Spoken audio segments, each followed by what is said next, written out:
I was going to just start off with Chandrakirti, but I have a couple of bits of unfinished business. We have from my reading schedule, we have a 2-hour session right now, yeah. So we should have time to get through quite a bit.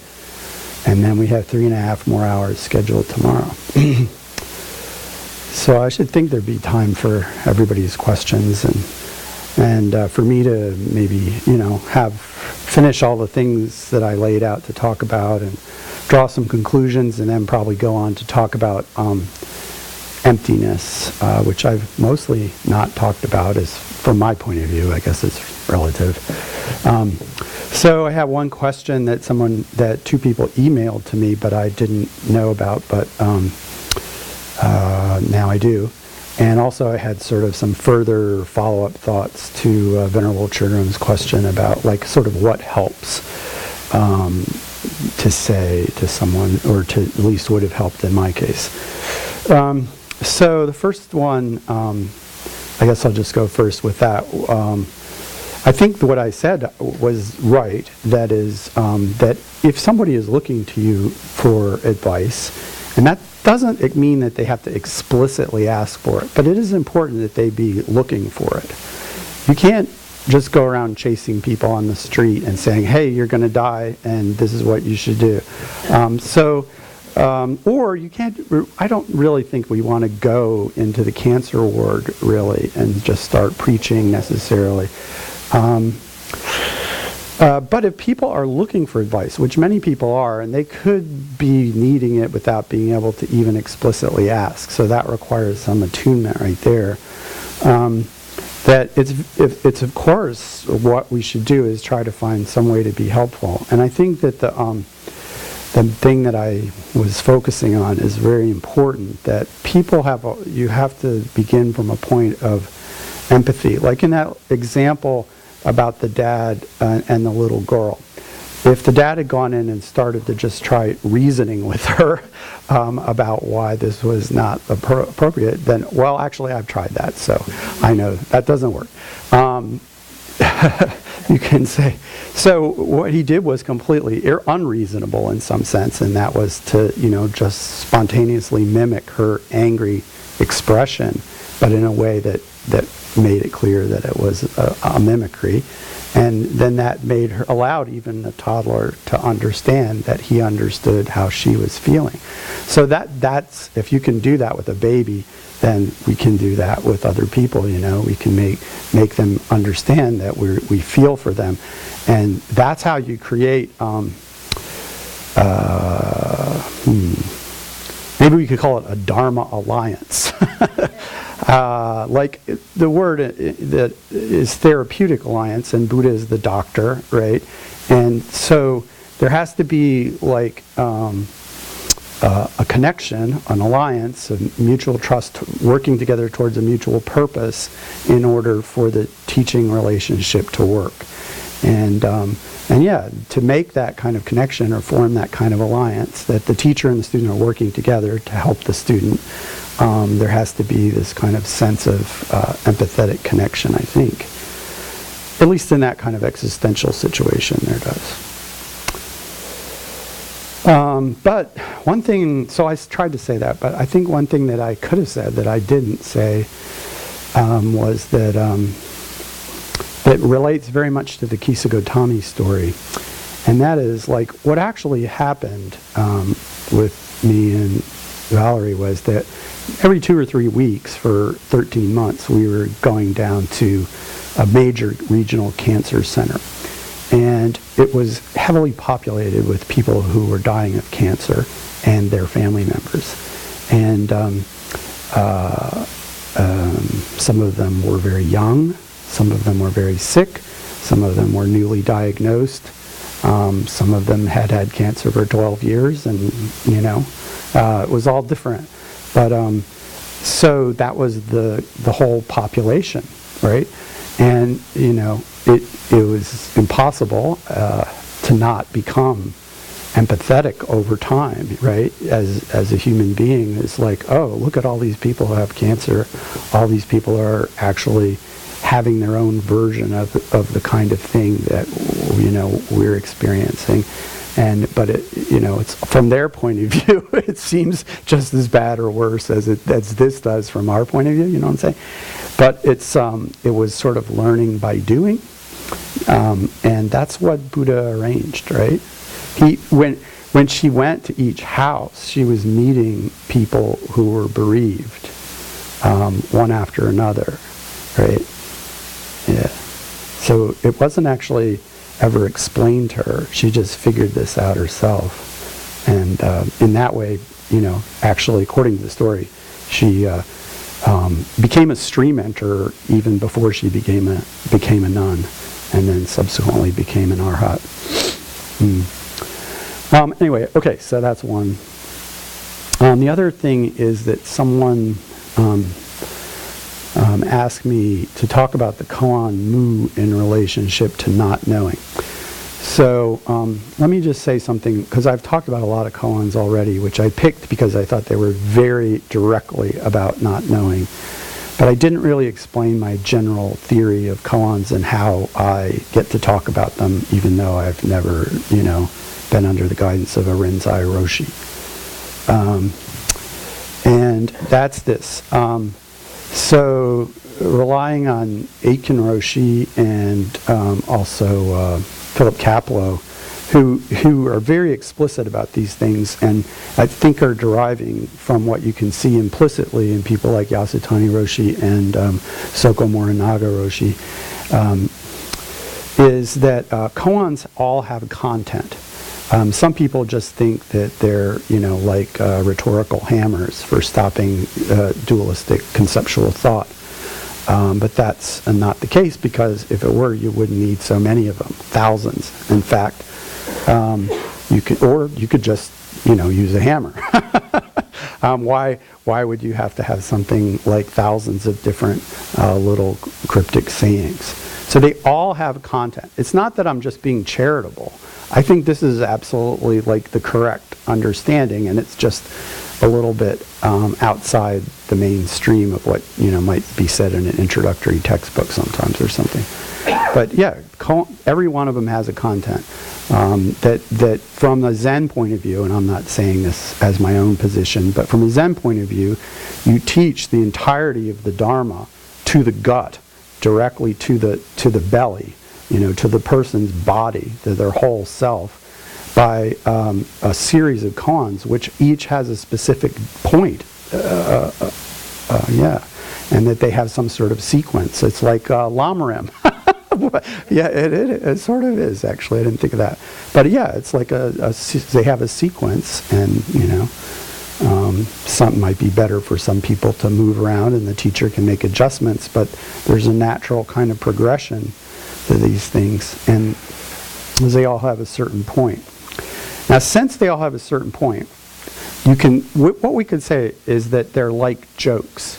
I'm not making this stuff up, because I don't really know. I'm just taking it from, what Roshis that I trust say. You can think of a koan as like a joke structurally, in that every joke, like this is a joke that I used to be going around. A liberal, a moderate, and a conservative walked into the bar, and the bartender said, "Hey, Mitt."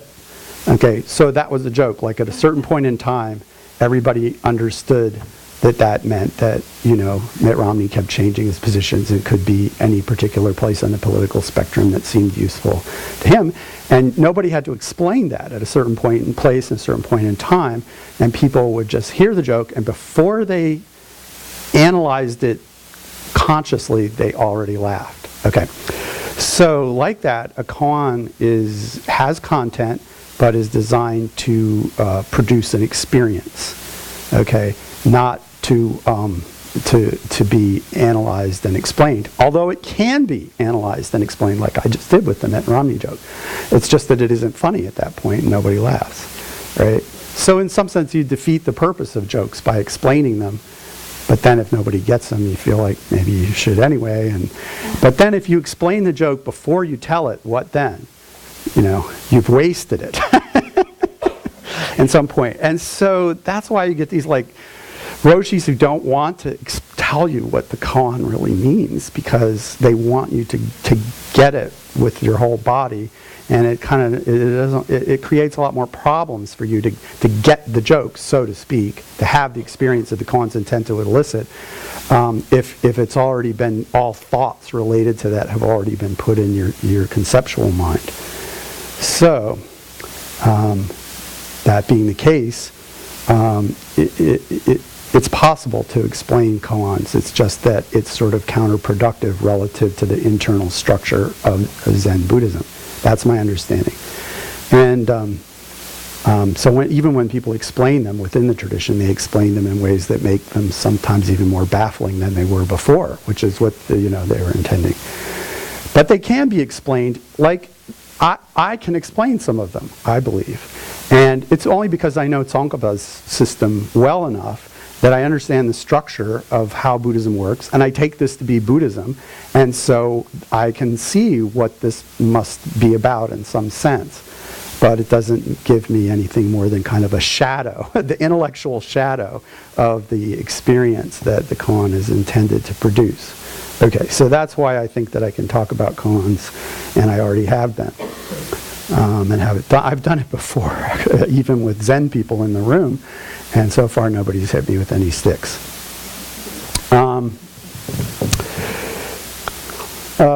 So the koan mu, a monk asked Zhaozhou, in all seriousness, does a dog have Buddha nature?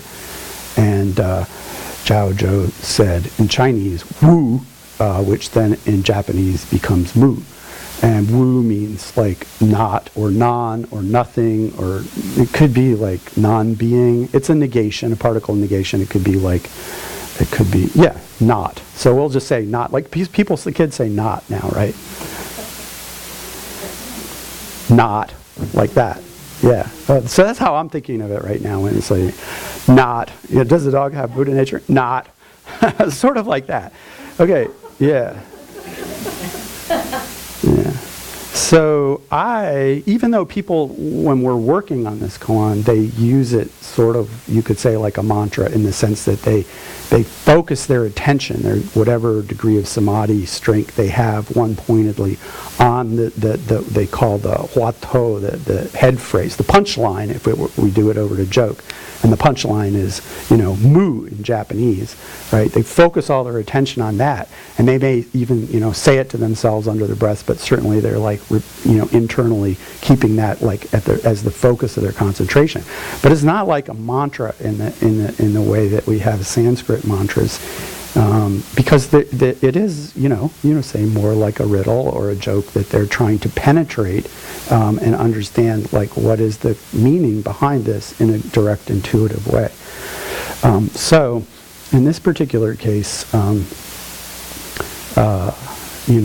monk is not someone who doesn't understand that all sentient beings have the Buddha nature. We were to presume that this person probably does understand in the way that we would understand, is that dogs have Buddha nature, but nonetheless is thinking, what does that mean to have Buddha nature? Can do you have Buddha nature the way you have a tail, or is it more like a bone, which is a different way of having for a dog, right? Or if there's bones inside its body, then there's the bone that it chews on. Different kinds of things that a dog could have. Collars. A dog could have a collar. A name. Dog could have a name, right? But dog doesn't even know it. It doesn't know that it's a dog. That's just for us. So what does that mean to say that it has Buddha nature? And you could say, even just to think about it like a name, that the dog has Buddha nature is something that we're talking about, not the dog. But so the point is that, like, Buddha nature is a skillful means for pointing at the actual reality that's right before us. That's the idea. And if you think of Buddha nature like as some other thing that a dog either has or doesn't have, you're missing in some sense the point of Buddha nature, which is to point at the ultimate reality of the dog. You follow? So it's like, conventionally speaking Tsongkhapa talk, and the monk could also speak this way too. We have to understand that in ordinary discourse we would say, yeah, dog has Buddha nature. But what does that really mean to have Buddha nature? When you inquire into what does it mean to have Buddha nature, it's like, well, Buddha nature is just a way of pointing at the dog. It could be saying, does the dog have dog? In a sense, because the Buddha nature is the basic nature of the dog, right? Do you see what I'm saying? Is the dog a dog? Or like that. Because if a dog didn't have Buddha nature, in some sense, it couldn't be what it is.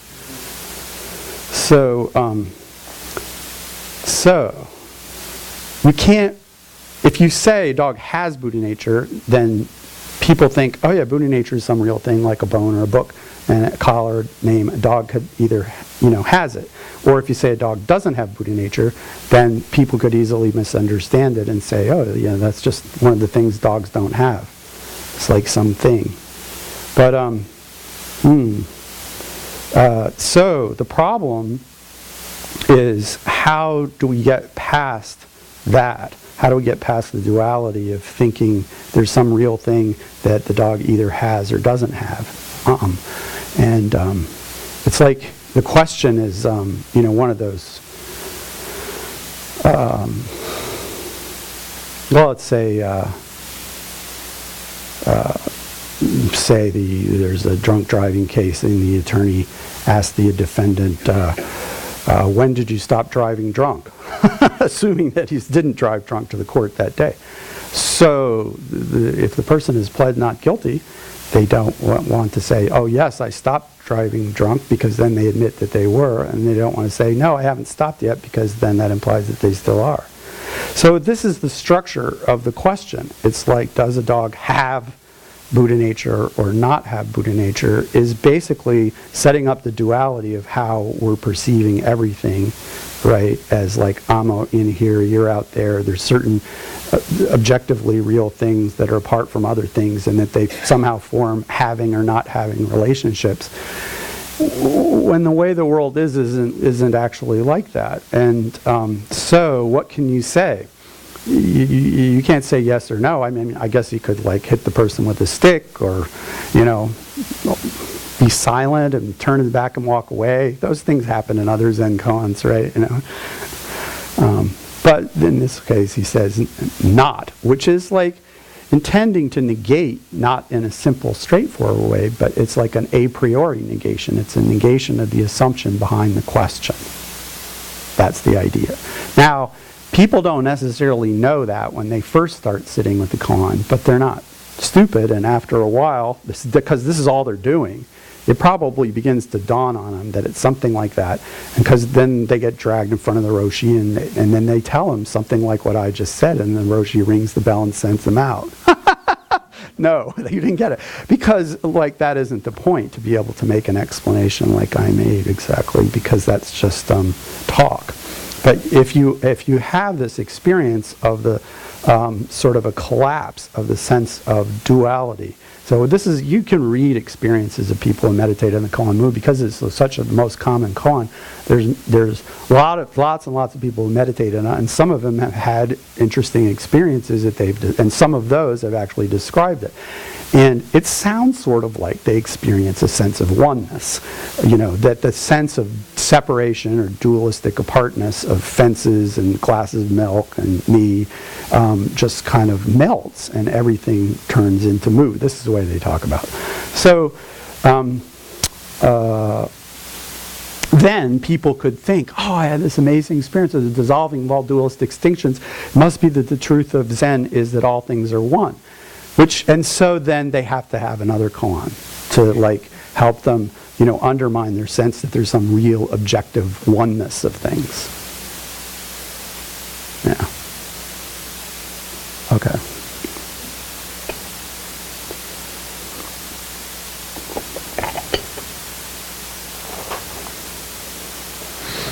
Okay, so we're talking about the Chandrakirti and what his ideas about how a Buddha knows or not know might be.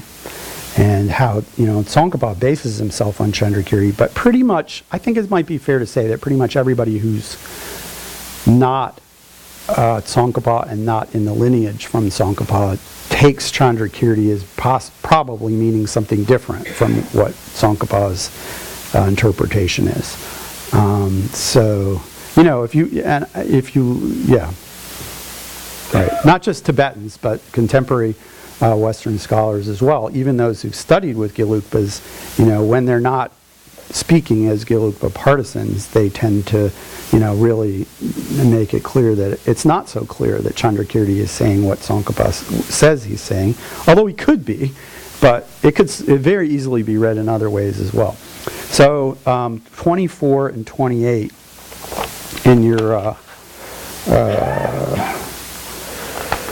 handout are excerpts from Chandrakirti's Madhyamaka Avatara, and in this case Madhyamaka Avatara Bhashya, his auto-commentary on his own supplement to Nagarjuna's treatise on the Middle Way. So let's just read, I guess we'll start by reading these two passages. Someone with eye disease, due to that disease, sees something that seems troublesome, such as falling hairs or something like that, in a vessel, such as a drinking horn or goblet that he holds in his hand.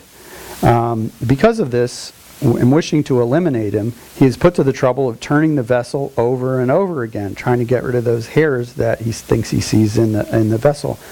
Noticing this and wondering what the heck that guy is doing, and approaching him, someone without eye disease does not see the aspect of those falling hairs. That's namba in Tibetan akara. The aspect, the image, the internal representation, perceptual representation of those falling hairs, even though she looks directly at what the other sees as falling hairs. So she's looking in the same place at the same time where the other person is saying, hey, what about these falling hairs? And they're looking right at it and they're not seeing it. Nor does she imagine qualities that depend on those falling hairs, such as, how long they are, whether they're able to, act as causes and conditions, whether these falling hairs are in fact falling hairs, what color the falling hairs are. Because there's not any falling hairs, so they don't think of any qualities about the falling hairs. The one with eye disease reveals his idea and asks the one without eye disease, do you see the falling hairs?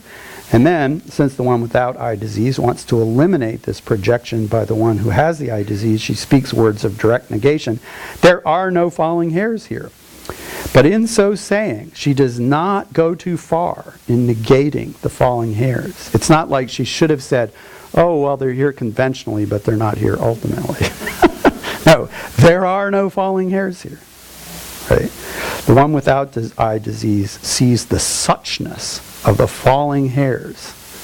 That's the, taini, ta-ta-ta, the actuality, that sees the falling hairs as they are, as they actually are.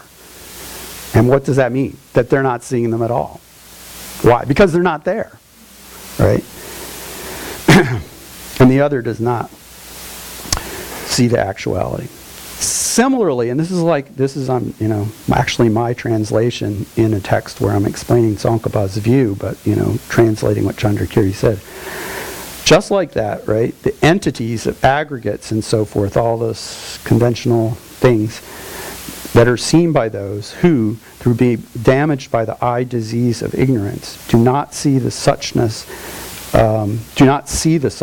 are the conventional entities of those phenomena. Probably does not see their suchness.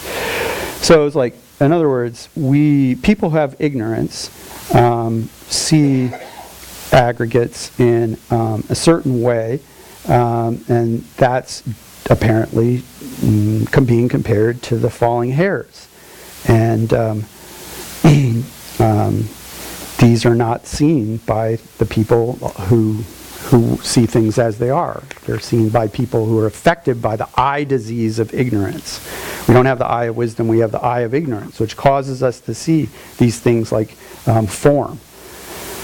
The ultimate truth is that which the Buddhas, free from the latencies of ignorance, see in the nature of those very phenomena, just as the one without eye disease regards the falling hairs. So Buddha sees, according to Chandrakirti, Buddha sees conventional phenomena being free from ignorance and the latencies of having had ignorance, in a way that's analogous to how a person free of eye disease sees the falling hairs, which means doesn't see them. I mean, just to take it on the face of it, if we're just reading this and not trying to figure out what Tsongkhapa would say, it's like, well, that means that Buddha doesn't see conventional phenomena. It sounds like. So question, would not a nature like that be quite impossible to see? Now that's a hypothetical question posed by Chandrakirti to himself, and saying, like, what do you mean, like, that you see the actuality of falling hairs? That means not seeing. It doesn't mean seeing, that means not seeing, right? And so how do you see this ultimate nature when it is nothing but the absence of conventional things? And the answer, true. Yeah, in some sense, and then Chandrakirti says these words, true, that in some sense it would be impossible to see in some sense. And how do they see it? They see it by way of not seeing. So that's what he says. So maybe you can see why some people would take this as suggesting that the ultimate fruit or result along the path was some kind of not knowing. Maybe there's two different kinds of not knowing being suggested. One is that conventional things are just projections by ignorance. And ultimate wisdom, quote unquote, is to not see that stuff which is just made up, like falling hairs, by ignorance. So to not know tables and chairs is the attainment on the path, to be free from this false projection of these things. Right? It seems to be, just if you read the text on the surface and you don't say, well, what we want it to mean or something, it would be more useful to us if it meant, it seems on the surface it says something like that. And then, in addition to that, seeming to say that Buddha would not see conventional things, there's another kind of like question about seeing or knowing that's implied here at the end, which is that, like, what does it really mean to see the absence of something that never really was there in the first place?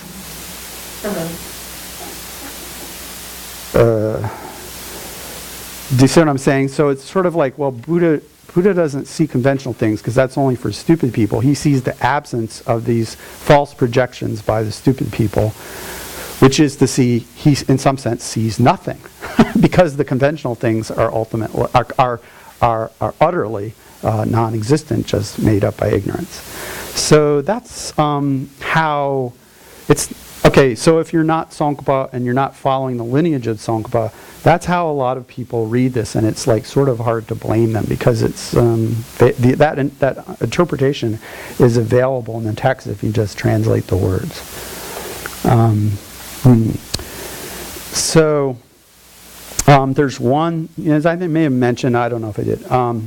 Chandrakirti wasn't like super popular. Well, we don't know for sure, but most people these days are thinking that Chandrakirti was like not one of the most popular philosophers in India, that he was known, but that because he said things like this that seemed to be so radically pointing at emptiness in a way that seemed to undermine the idea that there could be any, basic dharmas that we could build, say, an ethical system out of.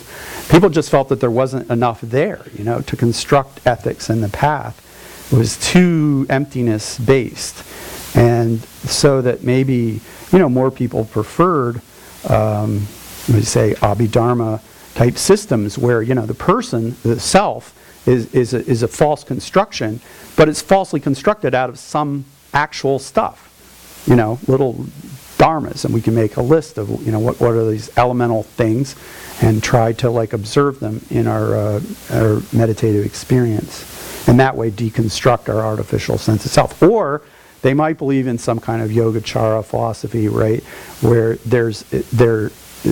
things appear as like illusions, but there's ultimately like a mind that we can talk about as the basis for all of these projections.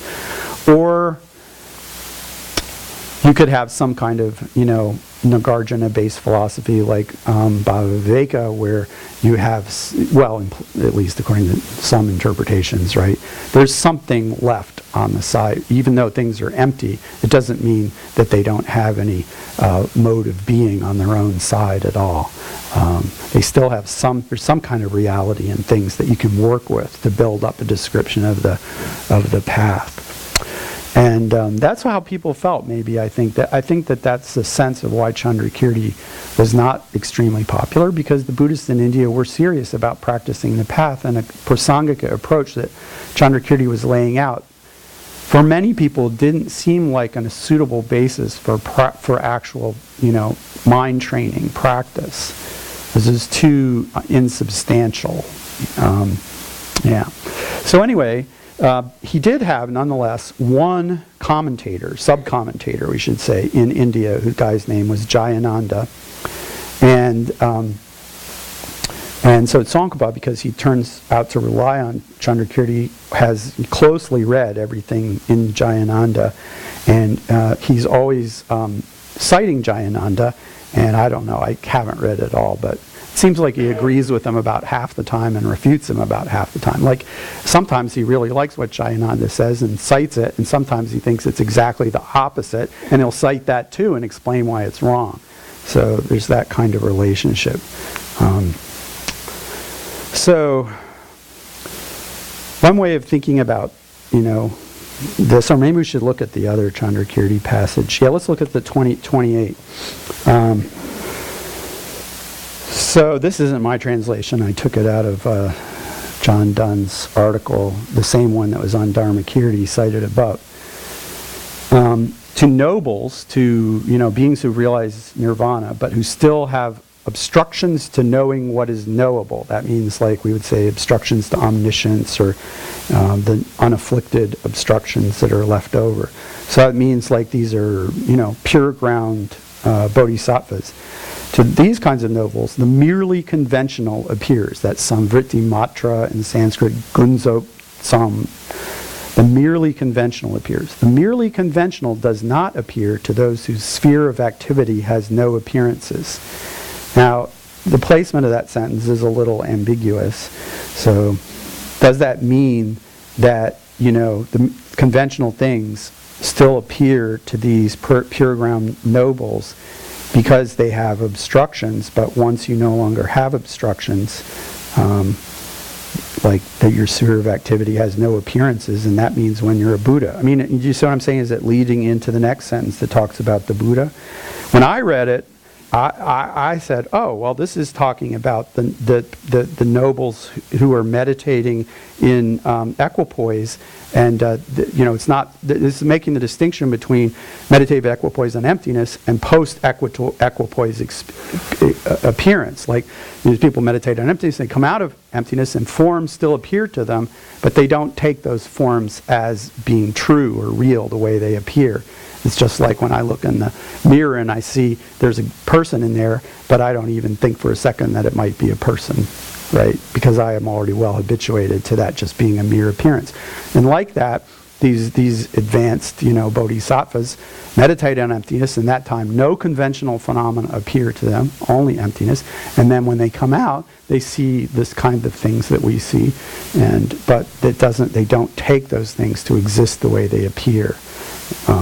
Because the things appear to exist by way of their own nature, but they know that they don't really. Okay, so but it could be that it's referring to Buddhas, maybe, that the sphere of activity has no appearances mean Buddhas have no appearances. Maybe someone would take it like that. Anyway, the next sentence says the Buddhas have fully awakened, so the fluctuation of mind and mental factors has completely ceased for them.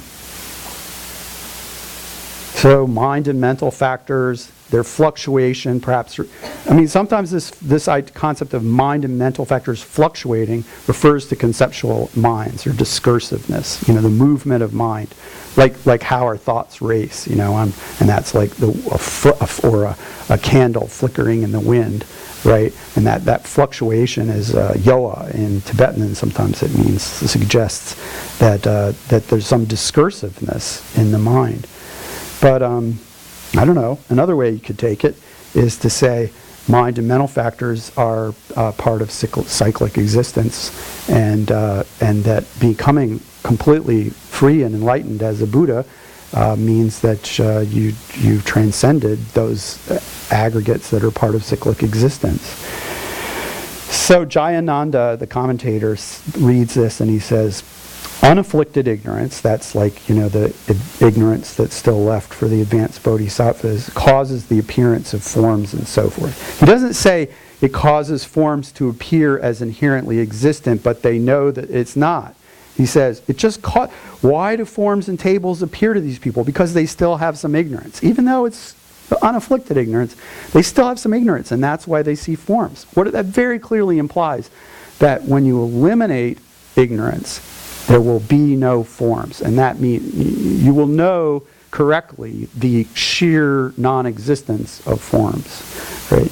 So Buddhas have neither of the obstructions, neither the afflicted or unafflicted, and hence, since the absence of the cause entails the absence of the effect, they experience neither cyclic existence nor any cognitive appearance of form and so forth. So that's what Jayananda says. He reads Chandrakirti and he says what a lot of people might think that Chandrakirti is saying, but not what Tsongkhapa says.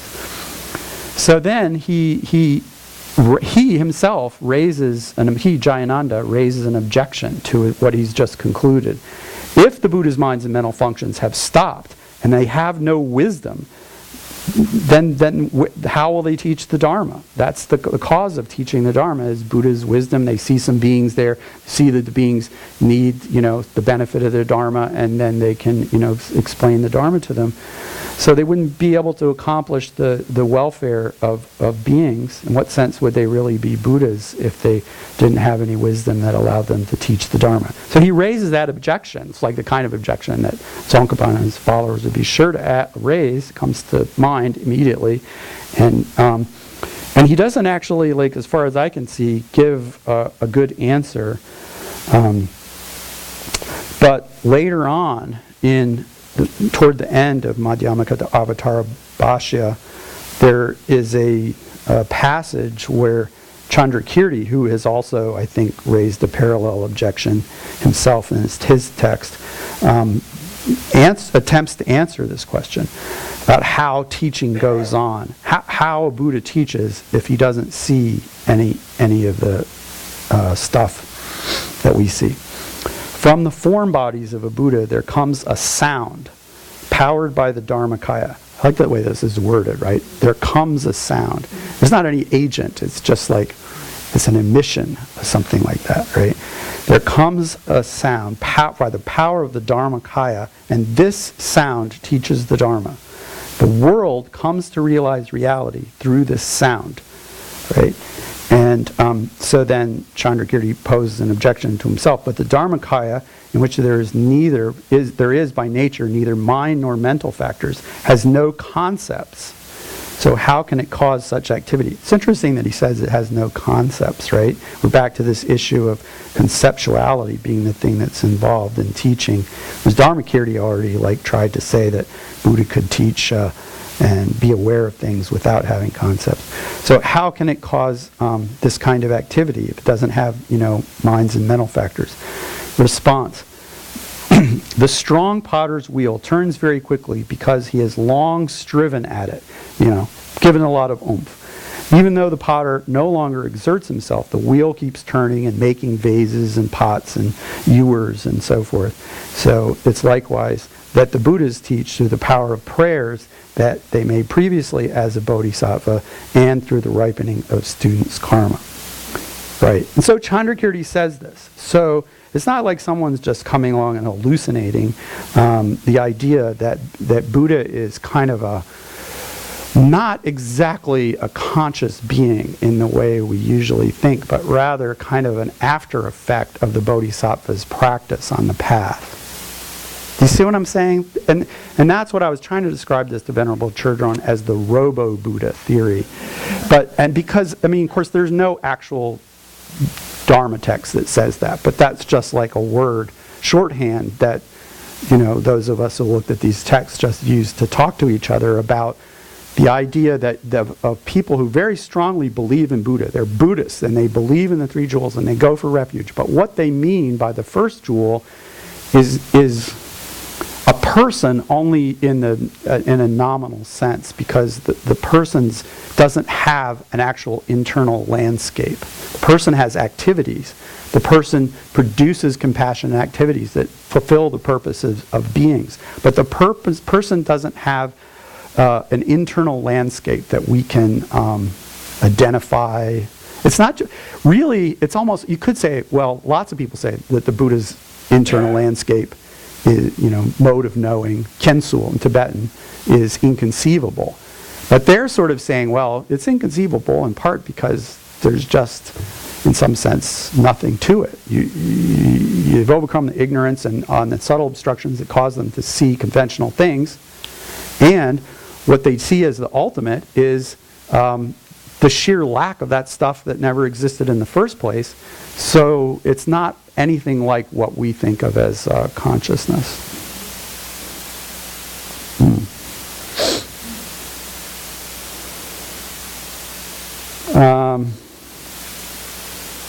So then later on at the end, let me see.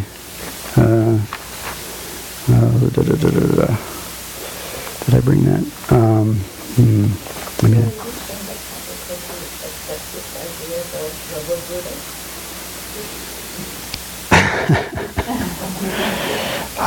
I don't know. I find it problematic to say.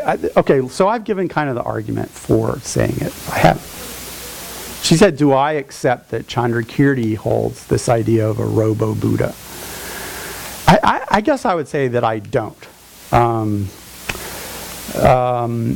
one of the reasons is that it's sort of like it's like Dharmakirti to a certain extent and Chandrakirti more are sort of caught, in a sense, between a way of explaining epistemology and ontology, which seems to push them towards a direction in which they can't really describe in a positive way anything about the content of the Buddha's mind. But on the other hand, they'll turn around, and this is what I was about to say. Chandrakirti, having said these things, which I just said, he comes to the end of his text, and it's a hymn of praise at the end of Madhyamaka Avatara to the Buddha as being this compassionate mother who would take poison even herself to protect her suffering child, and who, because of this deep compassion and care for living beings, will never pass into nirvana, where nirvana is then, has to be understood as being like a final peace, a solitary piece of annihilation, and that Buddha would never go there because, in some sense, Buddha's bound, but compassion bound to her children here in the world to care for them in a loving way. Now,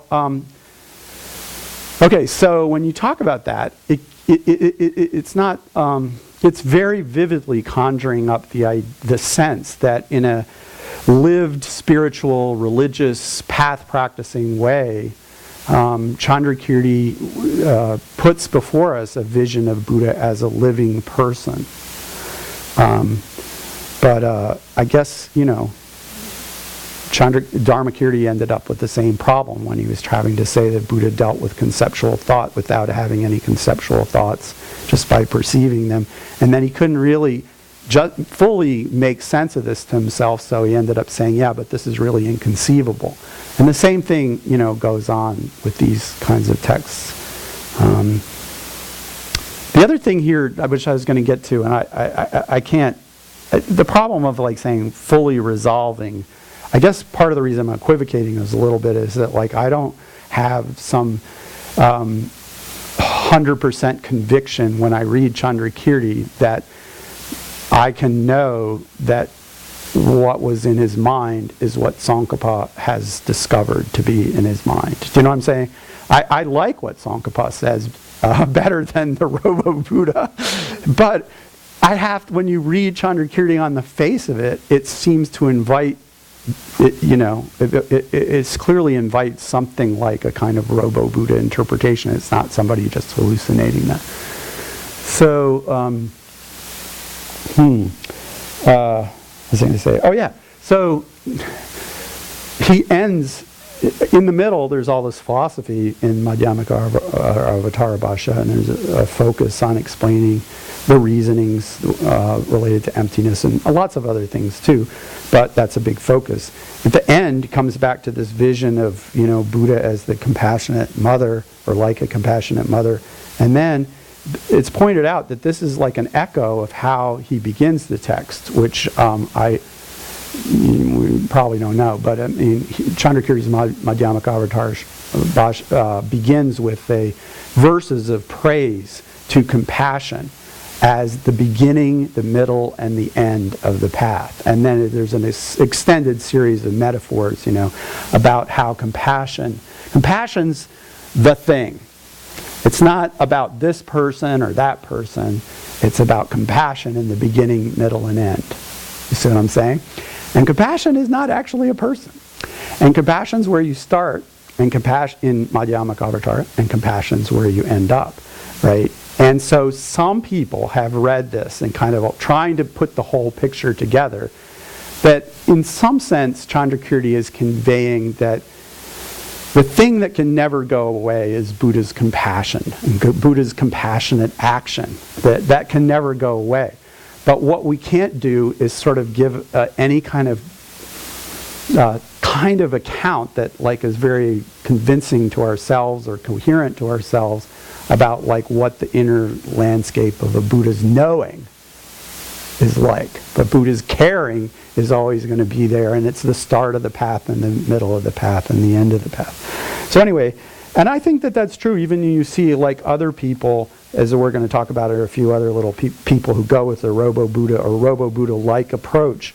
They're not saying they don't. They absolutely are Buddhists. They totally, they're devoted to the three jewels, and they're practicing their kinds of Lamrim or Lamrim equivalent. It's just that they have different ways of dealing with talking about the inconceivable nature of Buddha's mind, than the Gelugpas do. And maybe that doesn't, maybe that doesn't matter too much. I don't think it matters as much as whether we empathize with people, let me put it that way, in our day-to-day lives. But I guess, if we're aspiring to become a Buddha, it's important to have some sort of sense of what that's like in our imaginations, even if we can never picture it exactly the way it is. One other thing that has been pointed out, and I don't know if this is very much, but this Buddha is often compared to a wish-granting jewel or a wish-granting tree or something like this, and this comes up in Chandrakirti when he's talking about how the potter's wheel just keeps spinning even though the potter's not there spinning it anymore by the force of the previous oomph that was given by the two collections of merit and wisdom and so forth, and then in that context he says, and so in that way Buddha is like a wish-granting jewel, which is okay, wish-granting jewel is not the same as a loving mother. Wish-granting jewel is a thing, right? And it's a magic thing that just in an inexplicable, spontaneous way generates what we need. But it's not like sitting around, thinking about things. Right. And anyway, okay, so it's inanimate, I think. I don't know that much about wish-granting jewels. My experience is limited. But it sounds like it's inanimate. Well, we said His Holiness is a wish-granting jewel, and that's a person. So, okay, so we have to go to Chandrakirti's big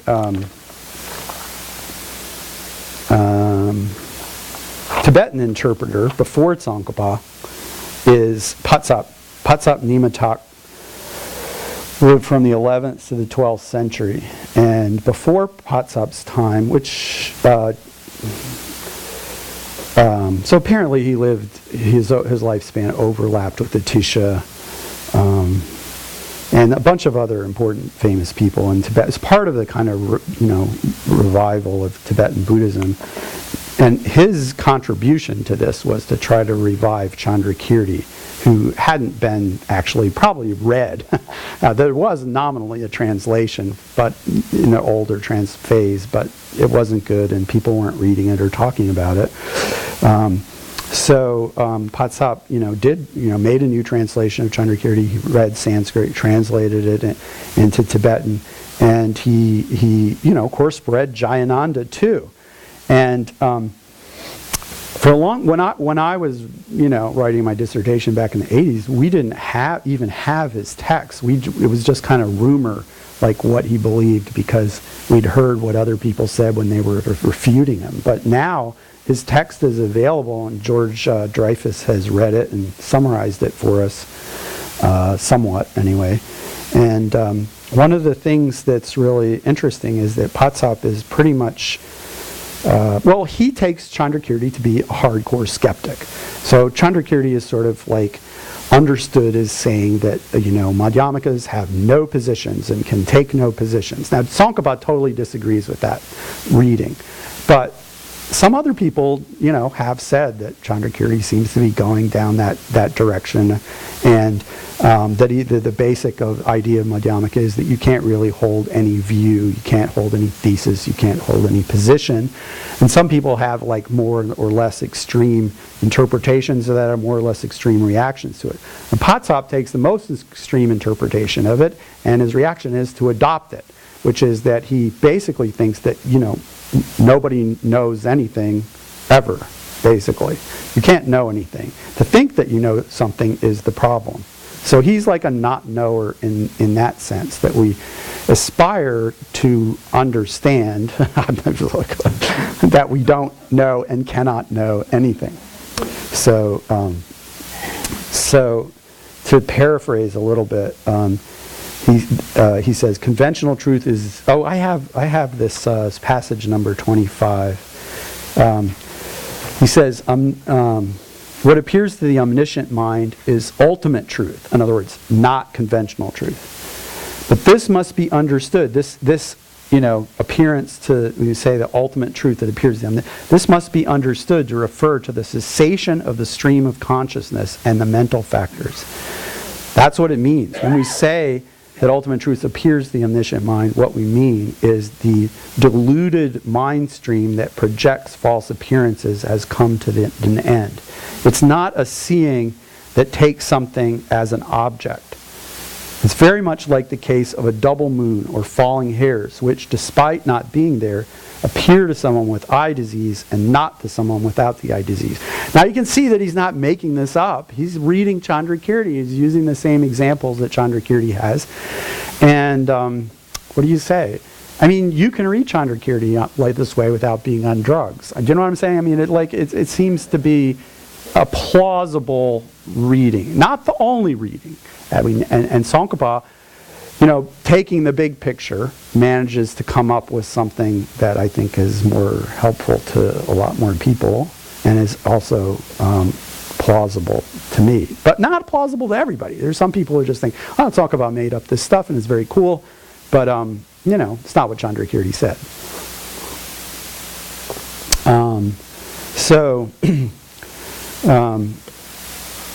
Conventional truth is the appearance and grasping by ordinary beings under the power of afflictions at false appearances. And then there's also another kind of appearance, false appearance, to the pure ground bodhisattvas that's free from grasping, but still appears, that some sort of conventional thing still appears, because they don't have obstructions to it. They still have obstructions to omniscience. Which sounds really weird, because when they get omniscience, then they won't know anything at all.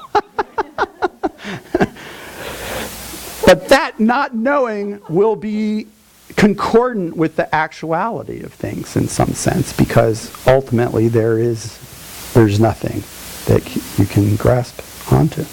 That seems to be what he says. So,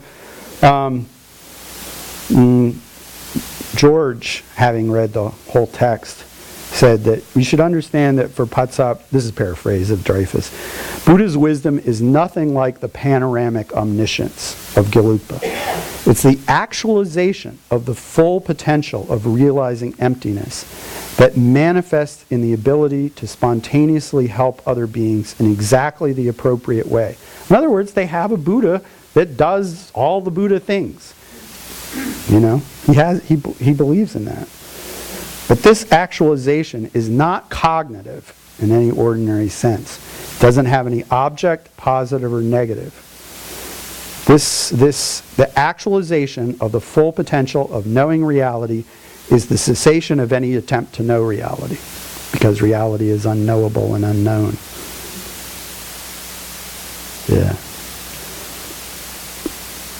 So yeah, I was comparing this at lunch to this is already, these kind of positions have been compared to Western philosophy of skepticism. I don't mean like, not so much contemporary skepticism, although it could be that too, but classical Greek skepticism, in which, you know, we're taken to suffer needlessly because we grasp onto views and positions, none of which can ultimately be sustained.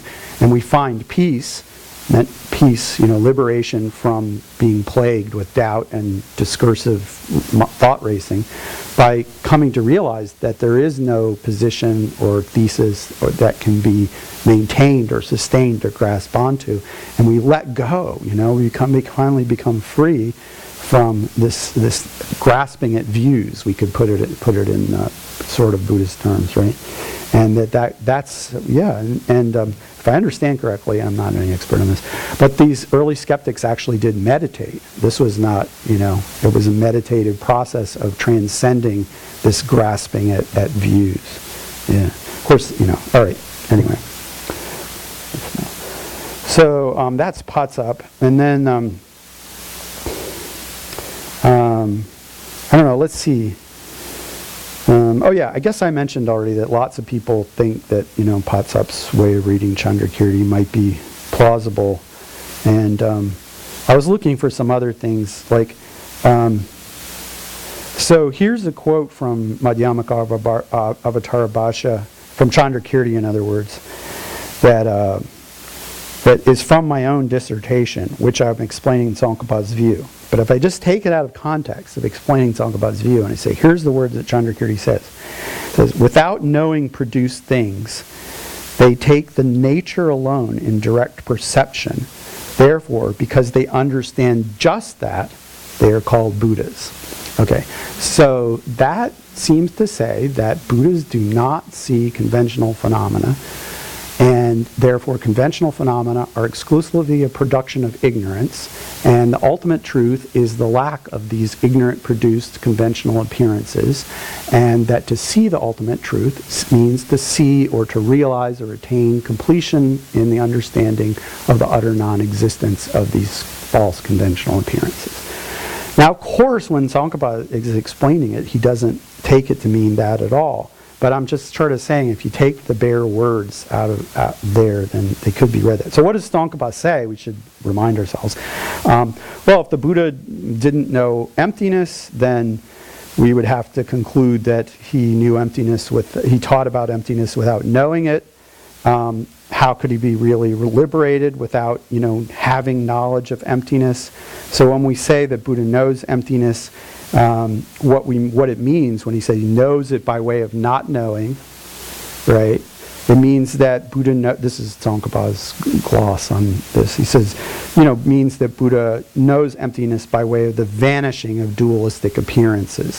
So it doesn't mean that he knows emptiness by knowing nothing or through a kind of deeper unknowing. It means that the kind of way in which things falsely appear as existing from their own side vanishes, and within the context of that kind of ordinary appearance of things vanishing, that's how you know emptiness.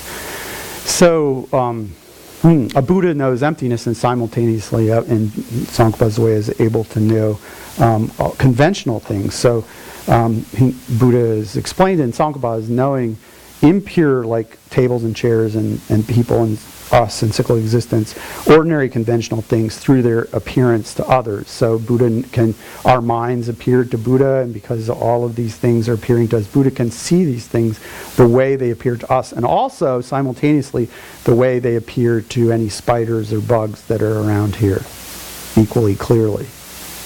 And also then understand their emptiness too, without rising from this understanding of emptiness by way of the vanishing of non-dualistic appearances. He simultaneously, or she, is able to have this appearance, another appearance of all of these different perspectives on conventional things.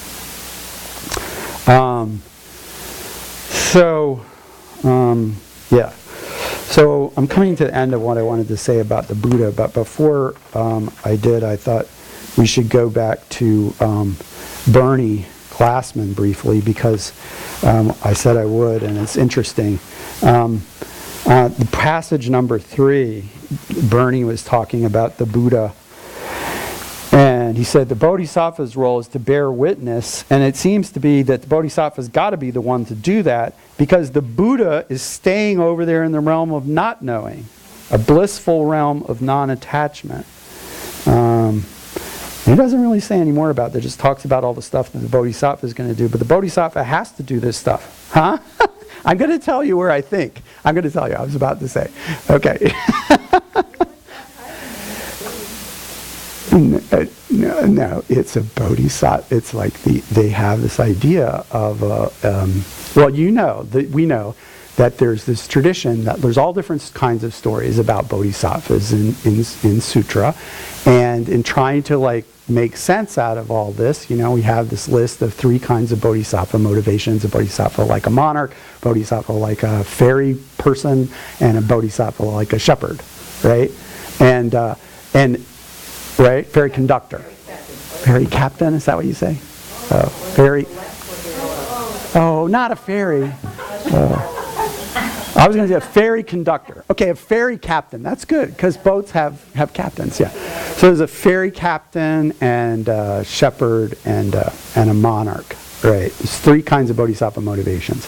And a bodhisattva, what we usually talk about here is bodhisattva like a monarch, that the monarch is the most powerful being in the worldly realm, and Buddha is the most powerful being, period. And so if you want to have the most possible power to help people, you aspire to become the being who has the most possible power.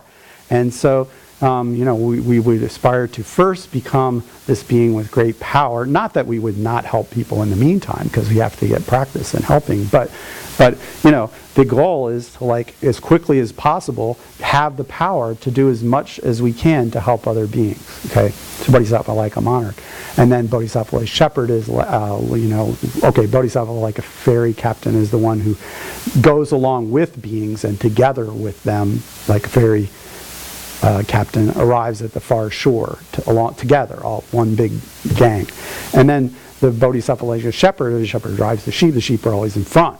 So in this way, the bodhisattva herds the sheep out in front. The shepherd bodhisattva comes in last.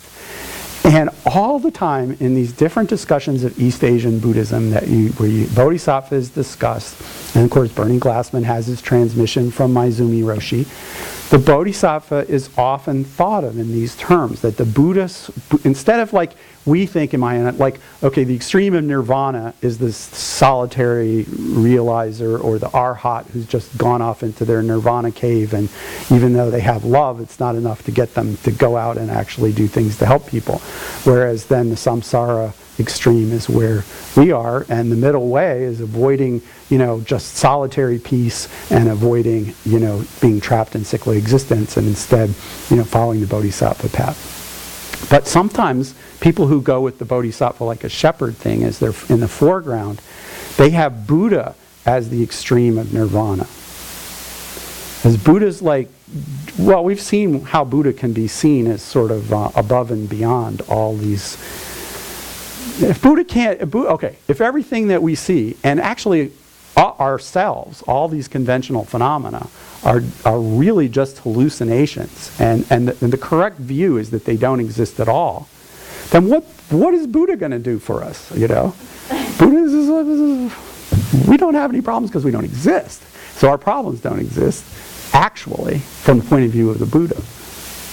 Do you see what I'm saying? So someone who could put this kind of not knowing view together with a bodhisattva like a shepherd view would quickly, reach the idea that, well, Buddha's not really the best thing here.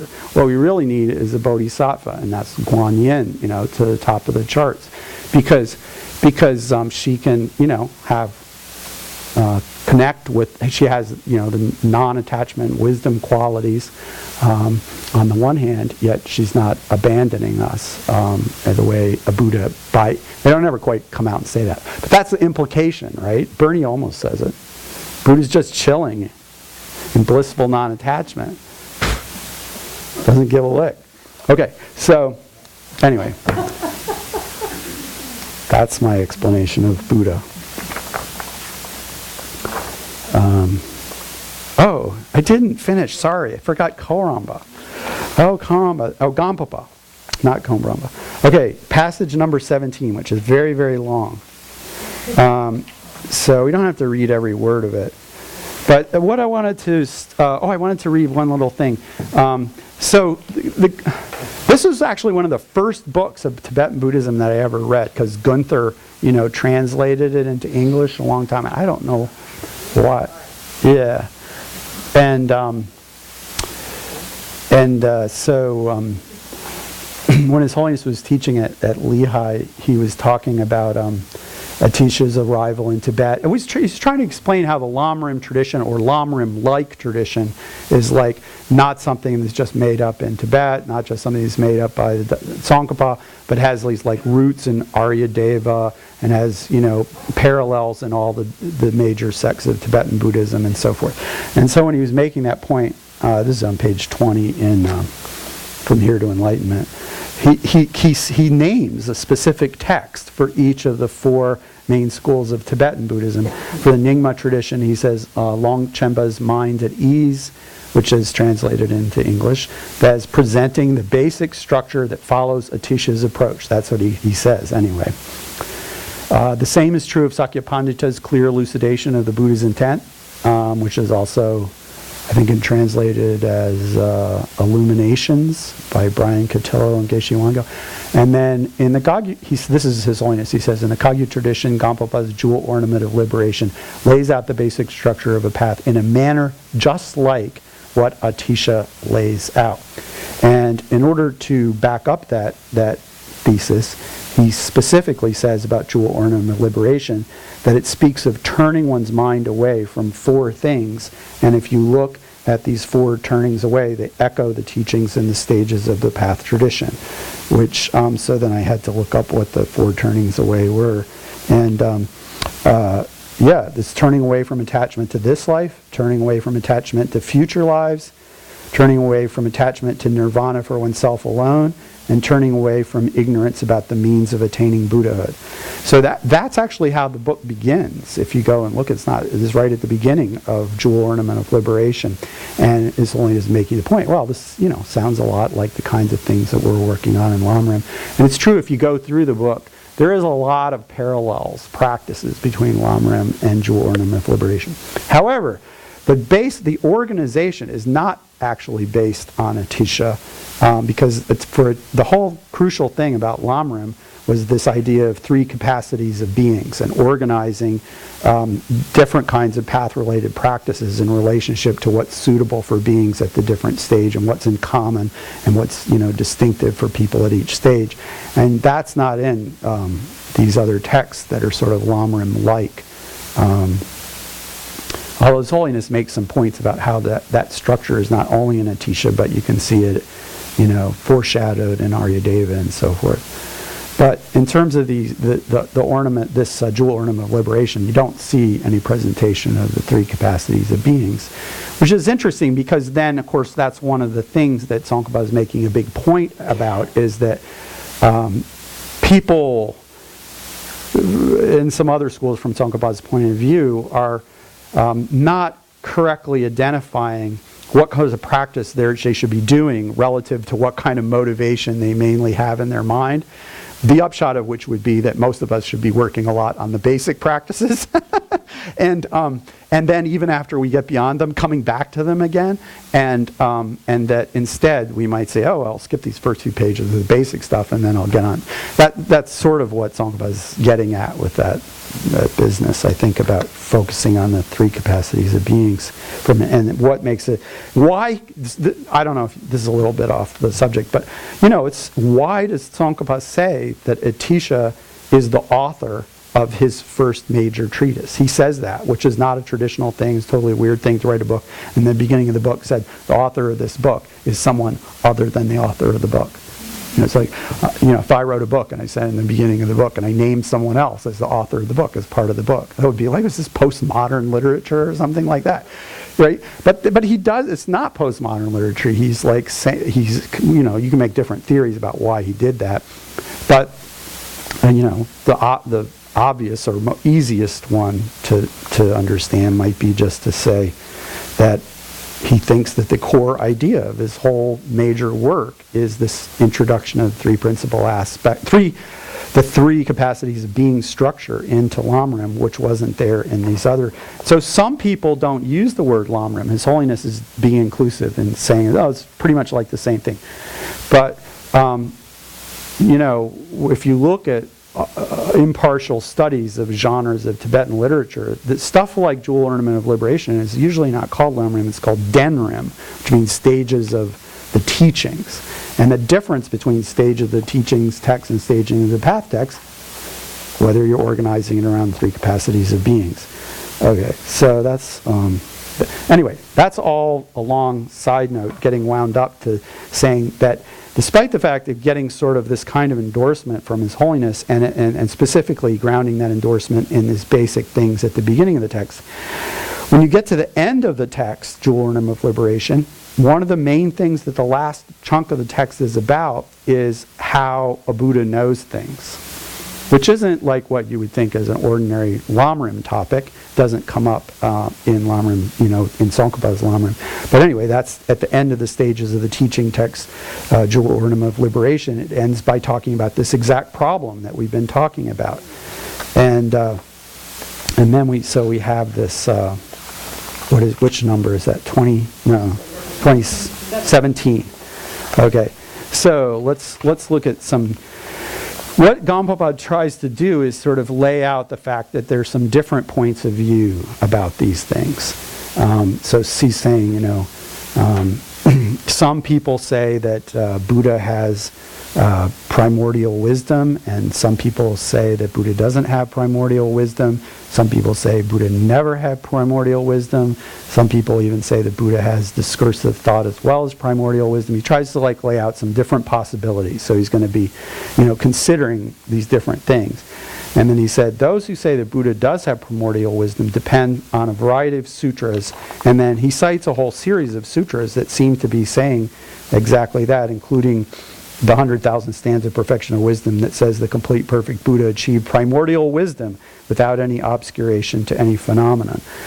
So then that would seem to suggest that those people are right in saying Buddha has some kind of primordial wisdom. But what is this primordial wisdom? It could be two types. Primordial wisdom of knowing things just as they are, to suchness, which as we've seen could be a little bit nothing like if you're one of the people who think conventional phenomena don't exist at all.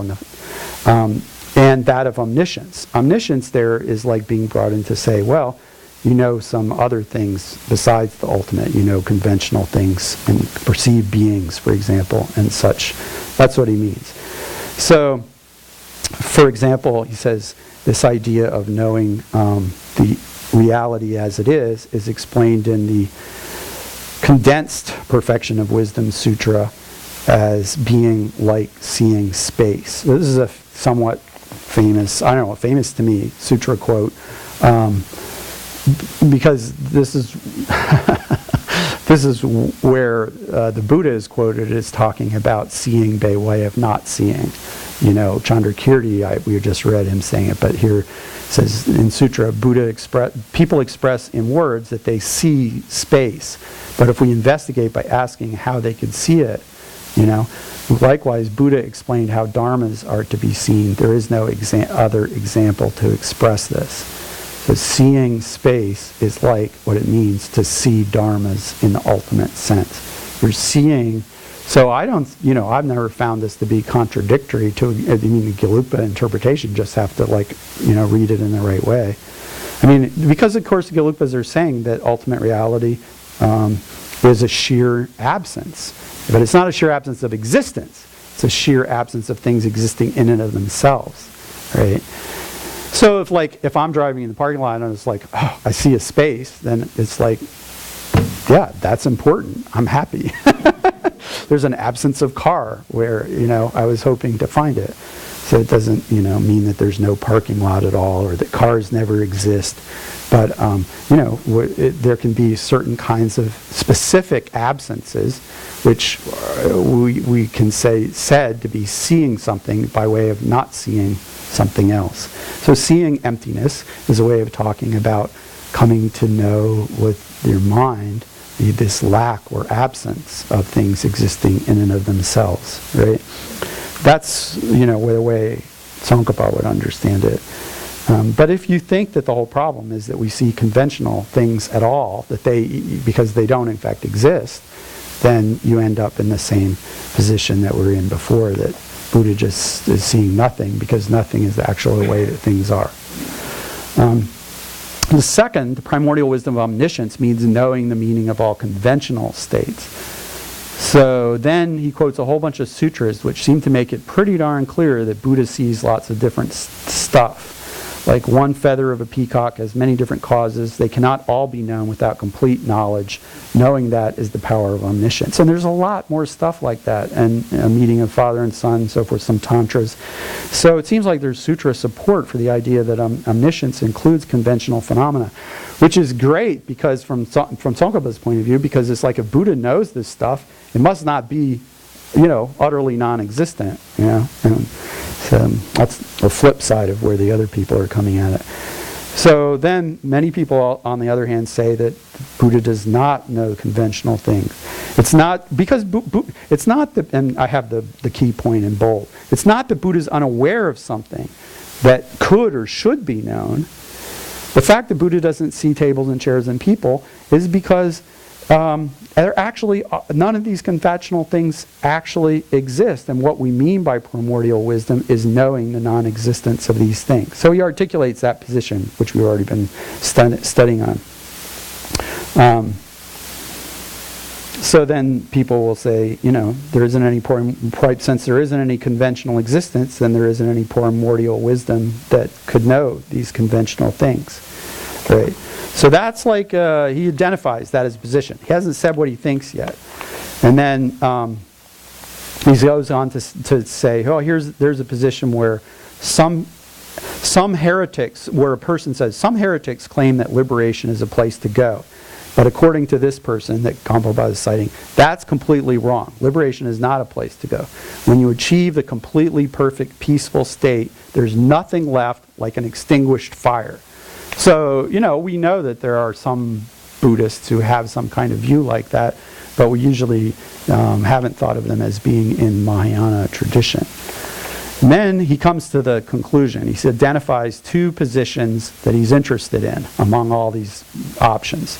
The Kadamba position and Milarepa's position. The Kadamba position is Buddha is Dharmakaya. Dharmakaya is unborn, free from all mistakes, free from all elaboration. Elaboration means conceptual contrivance or, some kind of overlay on the sheer actuality of things. So because of that, Buddha cannot possess primordial wisdom. In that case, you would say this contradicts, things such as, and so likewise the primordial wisdom which transforms into the Dharma Dhatu is called the wisdom of actualizing reality as it is. This knowledge of actualizing all phenomena is relative. So it's laid out in dependence on the perceptions of trainees. So in other words, ultimately, from the point that when you know how things, it's like this. When you're a Buddha, then you know that there is no such thing as Buddha. But from the point of view of from our point of view, it's suitable to teach that there's a Buddha who knows all things. But that's not actually the case from a Buddha's own point of view. It seems to be what he's saying, right? We talk about primordial wisdom, but that's not really something that, in terms of how the Dharmakaya is actually be there. But it's kind of, you could say, like a concession to us to talk that way.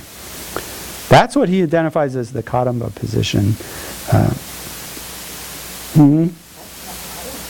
No, it's not the Kadamba that has come down to us that way. But yeah, I mean, that's some Kadamba teacher told him that.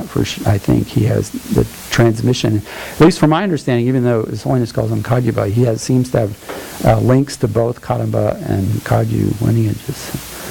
And then Milarepa's position, which is like interesting, is that Milarepa said, unfabricated awareness is beyond words and conceptual thoughts, such as any kind of dual distinction. So you can call it anything you want, you can say anything you want about it, doesn't contradict anything. Primordial wisdom is just like this unfabricated awareness. If supposed scholars were even to ask the Buddha himself about like what his mind was like, then I don't think Buddha would say one way or the other, because his actuality is beyond conception, unborn, free from elaborations. And then, so Milarepa's final word was, don't ask me, just look at your own mind. Which has a certain appeal to it. And but if you look what Gompapa says, he said, for the Kadamba position, this system is comfortable, whereas he didn't say that after Milarepa's. He just says it just means that Milarepa's system, quote unquote, doesn't have any particular opinion on this. But he seems happy with the other position, which is Gompapa. This is all, Gompapa is saying this system is comfortable. So he's kind of agreeing with the idea that, I don't know if I can use the word ultimately, but maybe we should say in fact. From when we talk about the Dharmakaya the way it really is, you can't say, except as a concession to trainees, that it has primordial wisdom. But in order for us to benefit and be understood, then you can talk like that. That seems to be what he's agreeing with, as far as I understand. Which is, this is the whole point I was getting to, which is very interesting, because he seems to be taking as the position that he's most comfortable with, one in which you do not posit an omniscient Buddha who knows all the feathers on each peacock and so forth, but rather, one in which all the talk about Buddha actually knowing conventional things and actually knowing the ultimate as a specific, fact about the world, that its ultimate nature is to lack intrinsic nature, that these things are all just ways of talking that are concessions to us, and they aren't anything about the way the Buddhist mind actually is. Okay. Yeah. Okay. And that brings me to the end of what I had to say about Buddha. And gosh, what is that? An hour and a half? So I still have a half an hour? Is that right? Okay. All right. Are you all falling asleep? Do you want to? No? Some people aren't. You're just riveted by this discussion. Oh, that's the holy moly. I see. Maybe you should take a cleansing breath or something.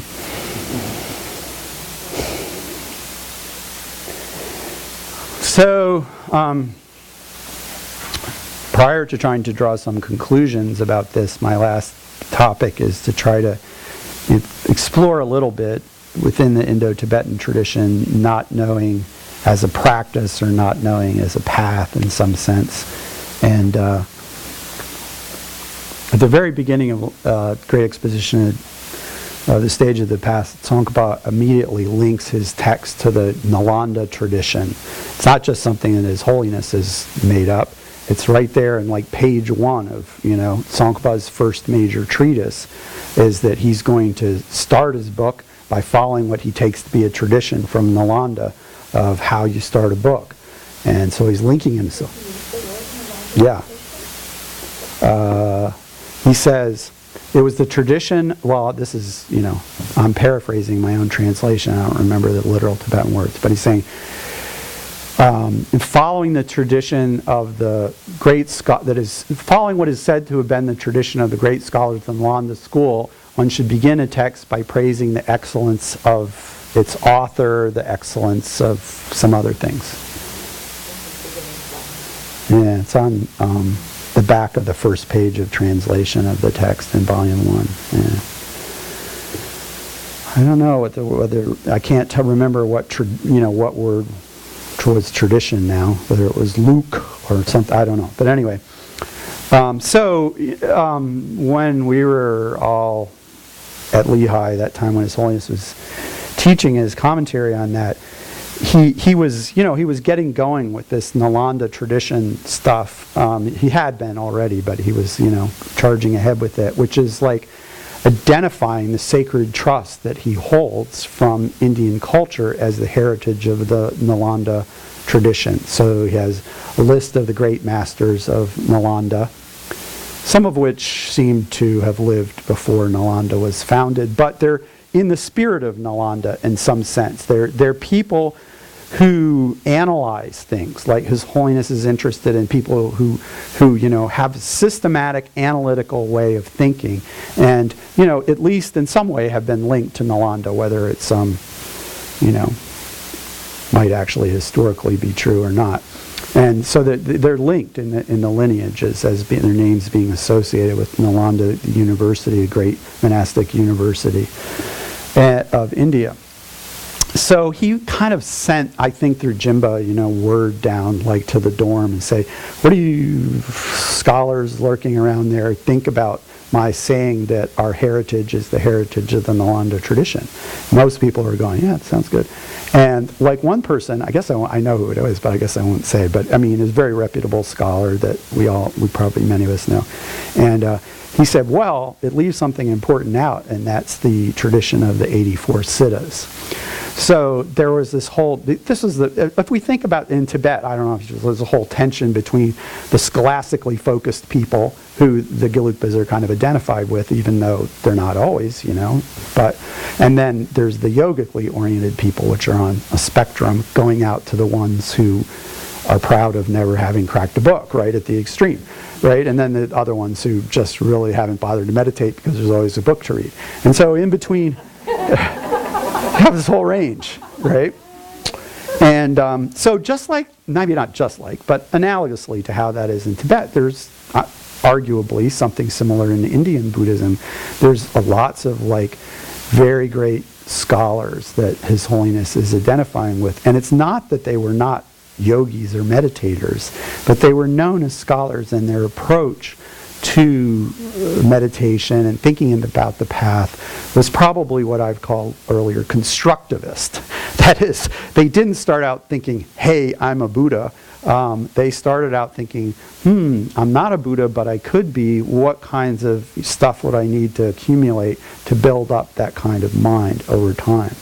And whereas there were other people more at the yoga end of the spectrum who tended also to be more at the innatist end of the spectrum. That is, taking themselves, having a tradition in which the fundamental purity of the mind, or something like that, there's lots of different phrases, is recognized as something that's already here and needs to be, allowed to shine out or recognized or made manifest rather than achieved. You see what I'm saying? Not building something, you're revealing your birthright. This is a big, it's not only among yogis who have like that, right? And it's not that all the scholars are, strongly constructivist, but there's a tendency like that. Okay, so in this, there's tradition, right, that there's 84 siddhas, yogis who had achieved some kind of, were accomplished yogis in the tradition, and that they had their, in contradistinction, shall we say, to the Abhidharma texts, which had a certain idea about what meditation should be, what the path should be like. Watch your mind, see what factors are there.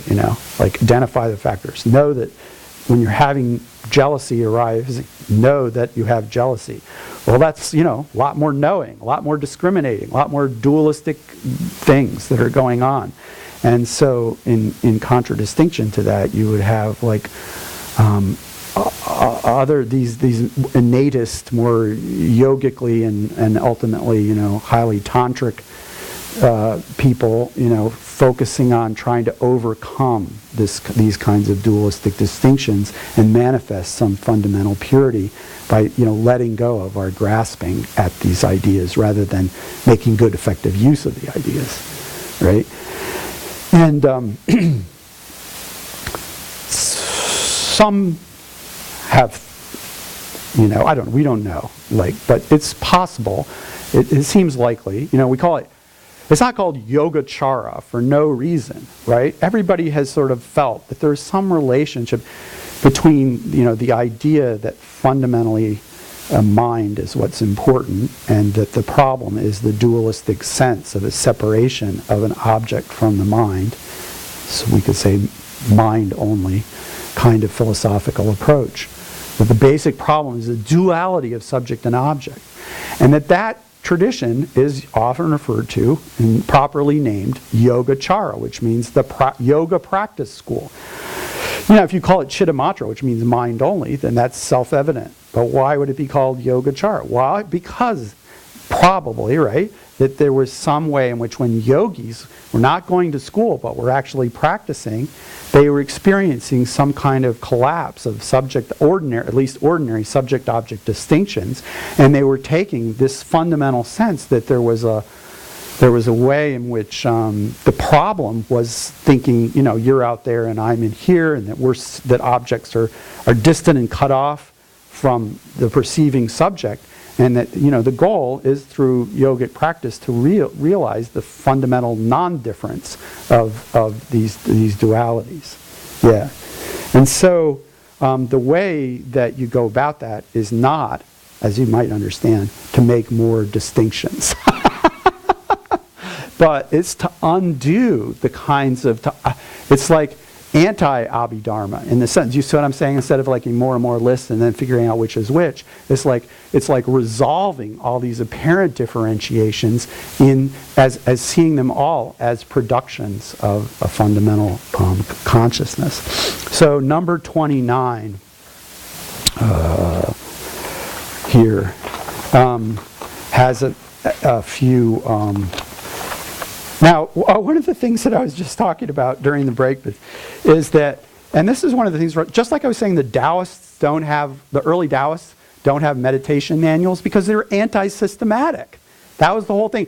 Don't lay out a path and make me run on it. I walk a crooked way. Don't step on my feet, right? So they're not going to have a meditation manual with a lamrim for walking the crooked way. That's the opposite of the whole idea. So like that, these kind of people who are against school in some sense, against, teachers and books. There are for teachers, but not for books, maybe. They want the teacher to tell them something that will make their mind open up without having to study about a complicated. So obviously, they didn't, at least in the beginning, write very many long books about. Now, eventually they did, but in the beginning, they didn't explain this. They found a teacher, and the teacher, trained them, which is not a simple thing, I don't want to reduce that to, but the teacher gave them some kind of training that prepared them to receive some kind of indicator or instruction on how to liberate their fundamental mind. And so I just put a few exemplary kind of passages here about this kind of idea about what mind training is. Saraha is one of the first people that we have a really clear quote from, and he says, "This very mind, bound by knots, if one lets go, there is no doubt that we'll be free." So it's like we've tied ourselves up in conceptual knots and artificial contrivances of thinking distinctions, and it's like we have to let go of all that and liberate the mind into its natural, spacious freedom, something like that. And Tilopa then had this little aphorism: not pondering, not thinking, not wondering, not meditating, not analyzing, just place the mind in its natural state. So you can imagine him telling this to some, buddy who, not like the first day he meets them or out on the street with a sign, but like after someone has been trained to a certain point, then he whispers this in the ear or tells it to them in the room, and then this person like has some understanding of what this is, of how to do something with their mind that they didn't before. And I have one other before I go into the Tibetan guys, is Maitripa. Did I bring those guys? Oh yeah, I did. So Maitripa is interesting because although he actually does mess with Abhidharma a little bit, he messes with it to kind of like, because he's familiar with it and his yogic instructions, his understanding of it is that the proper practice is the opposite of what it says. That is, instead of cultivating mindfulness and attention, one should cultivate unmindfulness and inattention, in a sense. Why? Because, and there's Sanskrit words for this, smrti and asmrti and manaskara and amanaskara. And why do you cultivate non-attention and non-mindfulness? Because cultivating attention and mindfulness in the Abhidharma sense is strengthening the subject-object distinction. And it's strengthening the subject's habit of making differentiations among this object and that object. And that's exactly what Saraha is calling the knots that we've tied ourselves up in. Okay, so isn't that strange? I mean, here's the one guy in this tradition who really knows Abhidharma stuff, well. I mean, he uses the words with the negative particle in front of it to sort of give his instructions. And then, of course, this tradition, goes into Tibet. And one way, maybe to think about, I don't know, this kind practices that are related to this, is to think of them as non-dual practices of mindfulness. That is, not practices of mindfulness where, like for example, in the Mahasatipatthana Sutta, the Buddha is teaching the foundations of mindfulness, and over, this is actually, I have a miniature quote of that in here. Buddha says, when a bhikkhu is taking a long breath, he knows, I am taking a long breath. He doesn't say he is blissfully unaware of anything that is happening.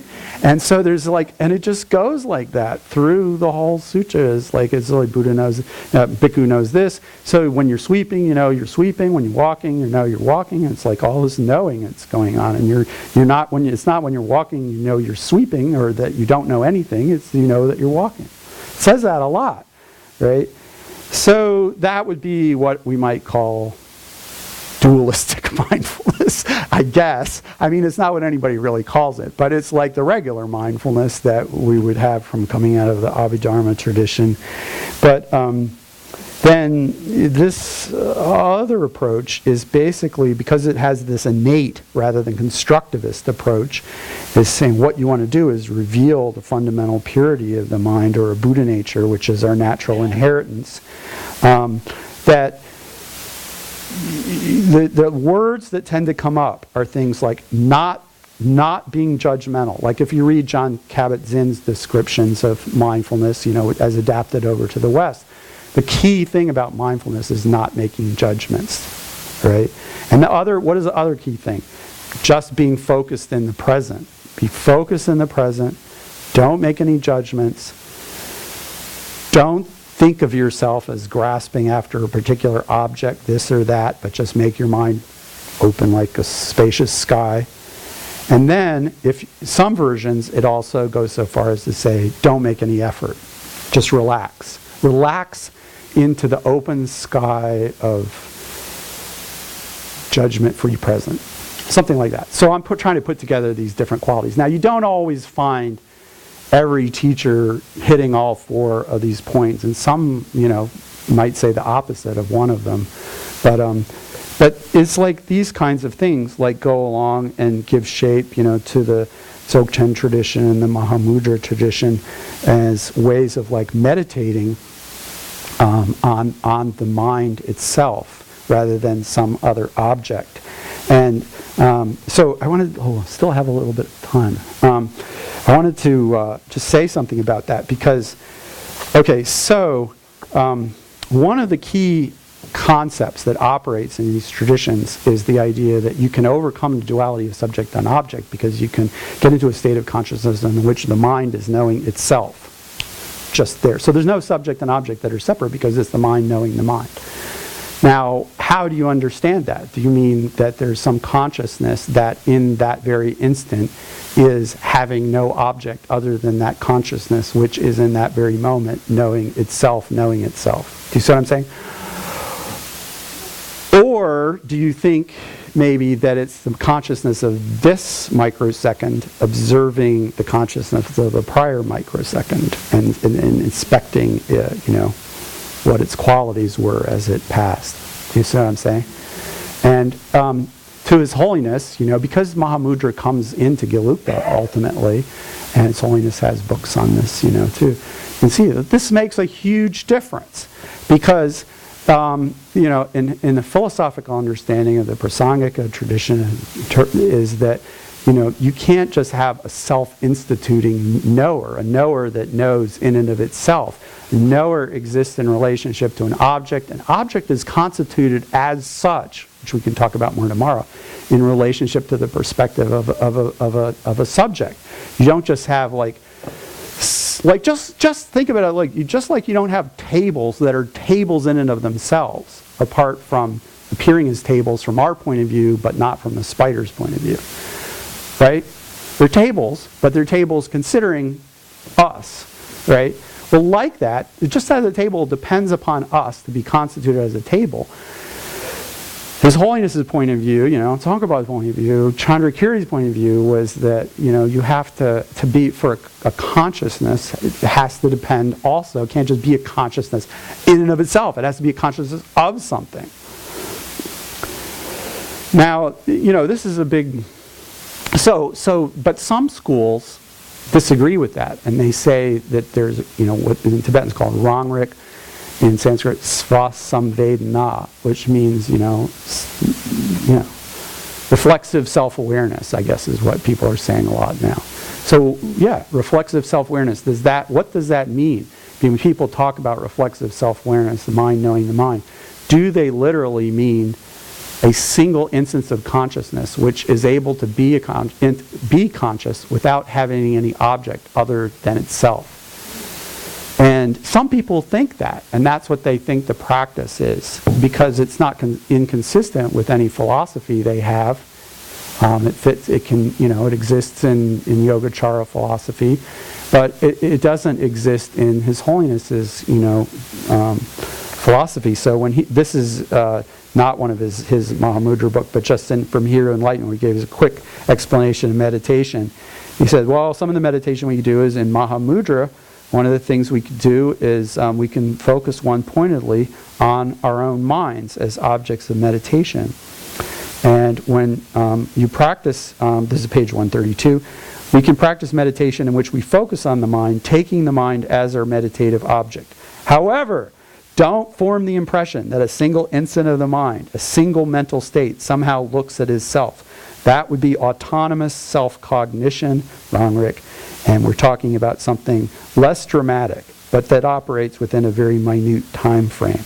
And so then you get back to the regular kind of mindfulness that we would think about, where there's kind of a consciousness that becomes aware of an object that is not itself, but is, in this case, the nature of mind, but is not that very consciousness that is observing. You follow? Oh. can a knife, here's the thing, so can an eye see itself, can a knife cut itself, all this sort of ideas, well, consciousness just can't set itself up as consciousness in of itself, or it would be pure objectively real, an objectively real, independently existent consciousness. And Madhyamikas, or Prasanga at least, absolutely doesn't want to allow, even conventionally, that there's anything that exists in and of itself that sets itself up, either as an object, like the table example, or on the subject side either. And some people are going to say, well, we agree with you about the object, but the subject side, that's different. We think mind is sort of fundamental to things, and that at the core of that is mind doesn't go outwards and grasp onto tables, but comes inwards and recognizes its own fundamental nature in that very moment.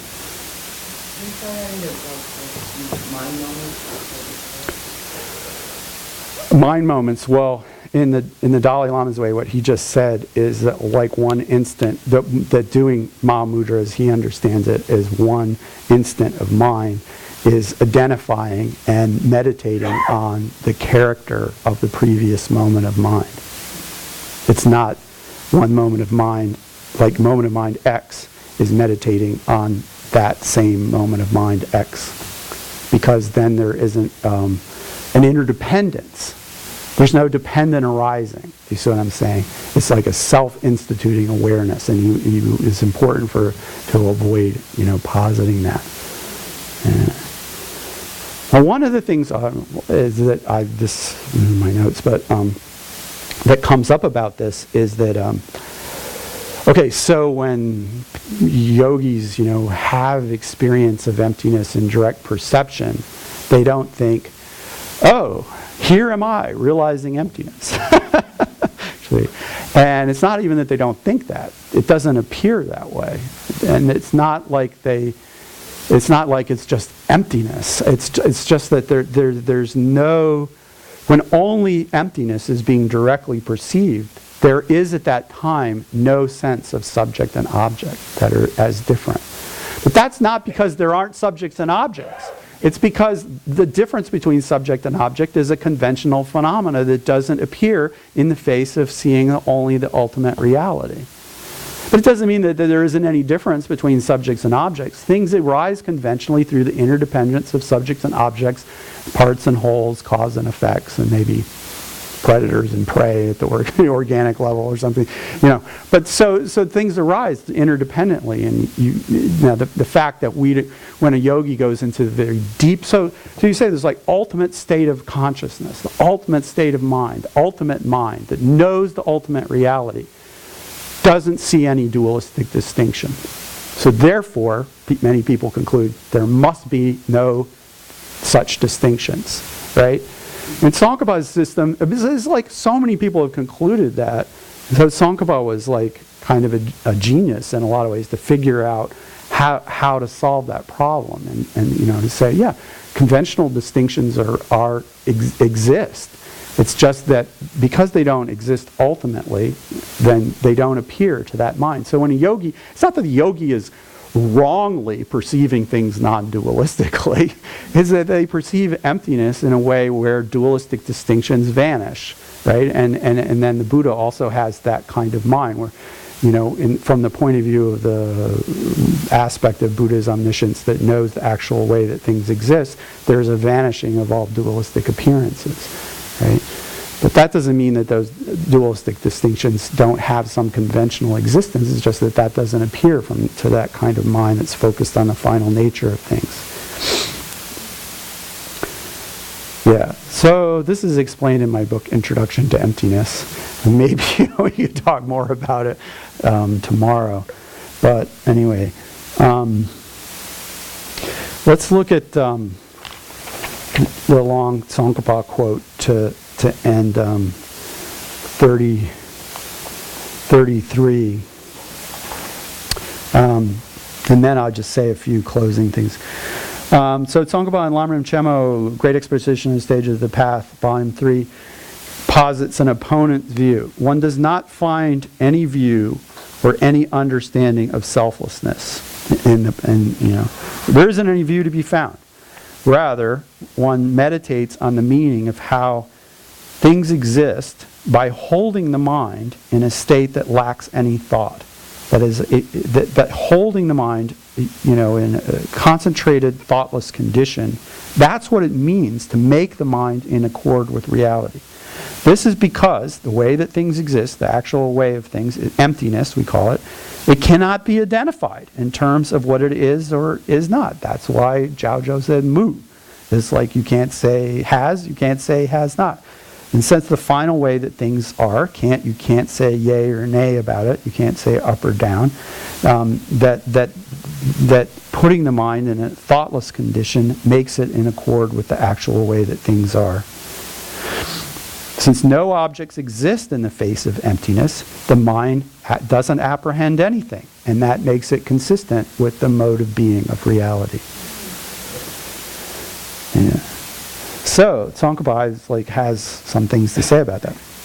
You may think that the object's ontological status, the way it exists, can never be established, so that you consider that meditation on that status occurs when you just go into a state of suspension in which your mind apprehends nothing at all.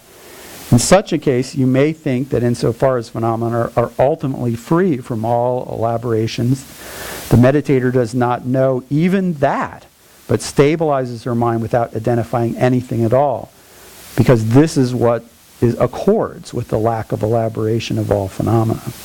In other words, he's sort of saying, if your mind was thinking about how phenomena are unelaborated, that would already be an elaboration. So you can't even think about it. You can't even be meditating on that. It's most absurd, however, to claim that this is meditation on emptiness, because sensory consciousnesses also don't go around thinking, this is walking, this is sweeping, this is a table, this is a camera, and so forth. So according to you, because they're not they're free from these kinds of conceptual elaborations, wouldn't they be meditations on the fundamental status of all things? Because they would be in accord with ultimate status of all things, because they're not making these conceptual distinctions, because they're not thinking, eye consciousness is not having any thoughts at all. So it's blissfully thought-free in a realm of, not knowing. Just has some, So the opponent says, no. All conceptual thoughts, no matter what you think about, that's what binds you in cyclic existence. Therefore, setting the mind in a non-conceptual state of suspension is the liberating path. And so then Tsongkhapa says, well, then you shouldn't have any problem with any fault in the system of Hashang, Mahayana, Kama-Shila, third stages of meditation. Some say that those who think nothing and do nothing will be fully liberated from cyclic existence. In this case, you abandon the wisdom that has the nature of correct analytical discrimination. In other words, this is very important. Tsongkhapa is not saying that the only kind of wisdom, or the highest kind of wisdom, is one that says this is this and that's that. He's saying that's one of the indispensable types of wisdom that you have to have, a wisdom that at the conventional level makes correct analytical discriminations. Also, to become free from cyclic existence, you will have to have another kind of wisdom that knows the fundamental nature of things, as empty. But if you're going to then come out of emptiness and then not go around chopping people with swords, you'll have to be able to know, what the difference is between violence and nonviolence. And that means, having this analytical wisdom, right? So it says, people who take this view abandon the Mahayana, don't do any study. That's interesting. They're just sitting in the cave, spacing out. And after they've ruined themselves, then they go on to ruin others. The learned who know what is good should leave them at a great distance like poisoned food. Also, so that's very interesting, right? He's not, it's sort of like what I was saying about how the Dalai Lama takes a different way of talking, even though he makes a point of being very clear that we do not want any self-knowing knowers going on in our Mahamudra and Dzogchen, because, so he's got the same view, right? But he talks about it in the nicest possible way, right? Most inclusive possible way, rather than saying this is a bunch of poisoned food or a vile misconception. And then he has this cool little thing. Originally, this was translated by Don Lopez. It says, some other people say that doing analysis so as to stop grasping, what Gelugpas might do, is to eliminate elaborations from the outside, like a dog chasing after a ball. Actually, in Tibetan, it says rock. And we went back and forth. It was the stupidest thing. Couldn't decide whether to put rock or, well, everybody will stop and they won't think about the meaning of the text anymore. It was like a dog's chasing a rock, So we just put ball. It's a round rock, ball-like. Yeah. So that's, people will like a dog chasing a ball. But what one should do instead is prevent the mind from scattering to objects that it would go out and grasp at. Like hold the mind within, draw the mind into understanding its own fundamental nature, rather than like going out and grasping after the ball. So what is that like? That's like a dog grabbing the ball right from the hand that's about to throw it. That's like, so if you study the scriptures and you study all these reasonings to determine the view, you're wasting your time. You're becoming like a devotee of just verbiage rather than yogic practice. And, then Tsongkhapa goes off on that person. This vile misconception dispenses with the scriptures of the Buddha. After you analyze how your mind conceives of the two selves and what the object of ignorance is like, you have to use scripture and reasoning to pulverize the deep falsehood of error about the certainty that things do not exist as they are conceived by that ignorant mind. If just holding the mind without scattering could constitute a liberating understanding, then even just falling asleep or passing out would constitute understanding selflessness, because you would be letting go of all these conceptual distinctions. Analogously, if you're frightened, you're worrying about if there's a demon in a strange cave at night, your fear is not going to go away until you light a lamp and carefully investigate whether there's a demon there. But your position is something like, hey, if you're afraid of a demon, just hold the mind and do not allow it to move to the thought of the demon. Right? And he's saying, basically, he goes on to say basically that these people are chickens.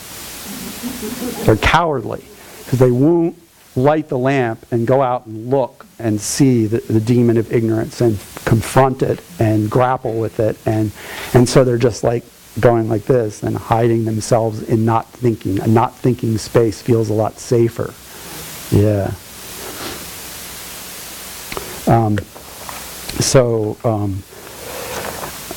I guess the last thing I wanted to say about this in particular, which I just have like a minute or two to say, is so there's a lot about how mindfulness meditation, including this book that I was reading earlier today, Search Inside Yourself, comes out of a tradition of like massive import of mindfulness traditions into the Western mental health and self-help fields, areas, like just huge. I've considered now that like what is the biggest influence so far of Buddhism on the West is mindfulness, and what's the biggest influence of the West on Buddhism? Well, you got feminism and scientific method. I mean, you have these are in the running, right? So what is this mindfulness that's coming into the Western mental health field? Is it like Abhidharma practice? Is it like, this is this and this is that, and let's get clear about these distinctions?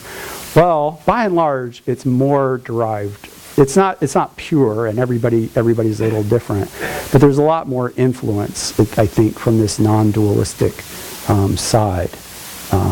In how people teach. So I looked at John Kabat-Zinn because he's like, the person who started with this at Pain Clinic in Boston, and hugely influential, in getting mindfulness a foothold outside the Dharma centers. And most of his instructions do go much closer to the Mahamudra non-dual side than they do to what we would think of as mindfully knowing that this is this and this is that. But it's not maybe 100% clear. So, but it goes in that direction. So in the traditional Tibetan context, one hopes, and probably often is the case, that these instructions about practicing non-dual mindfulness are given within the context of other instructions about respecting the spiritual teacher and, taking precepts, right? And so there's like an ethical framework and a religious framework, really, a whole religious framework that's placed around it. And then in the middle of it is placed this, core practice of like not being attached to any of these distinctions and going into a non-dualistic mind. So even if the non-dualistic mind is helping people or not helping people, it's been set like, in a setting where it's buttressed around with the teacher who taught you how to do this also teaching you also ethical things. Now that didn't always happen, but that was in general. I think we have. That's why His Holiness doesn't just like come out and diss these other traditions, right? Because he knows that he says they're full of accomplished people, right? But if you take mindfulness out of the religious context and you secularize it and you move it over in Western mental health field, one of the things that people have just they thought, oh well, this will be a cool tool, and it is. But now, where does the ethics part come from? And you get something you can get something that's like the Taquan problem, where Aitken is faulting him for separating not knowing from precepts, and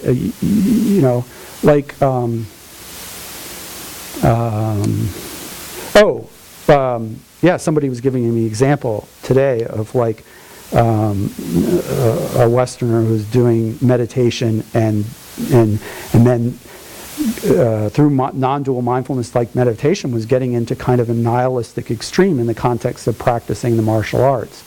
But that's not all. I mean, there's this like people who will say, I want to make a lot of money in the stock market, and if I do mindfulness meditation, I'll become much more attuned to really subtle signals. Do you know what I'm saying? I'll be much more sensitive, and I'll be like, all I have to do is be like a heartbeat ahead of the other guy, and I'll make $1 million, right?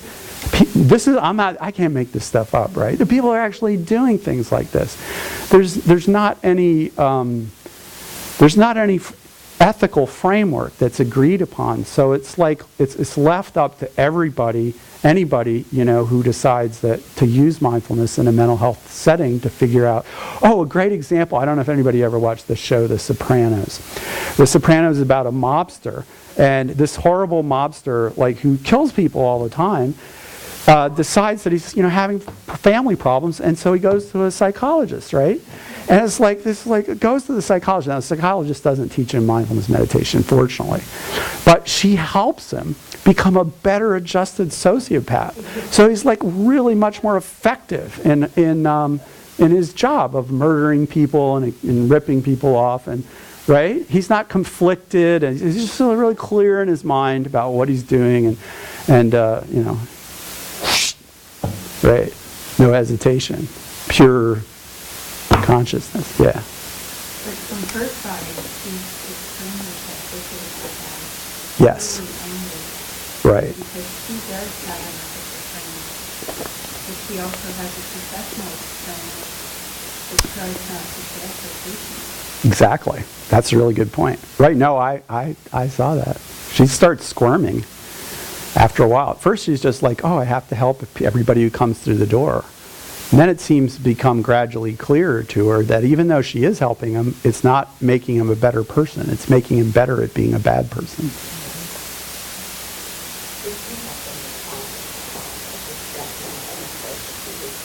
Mm.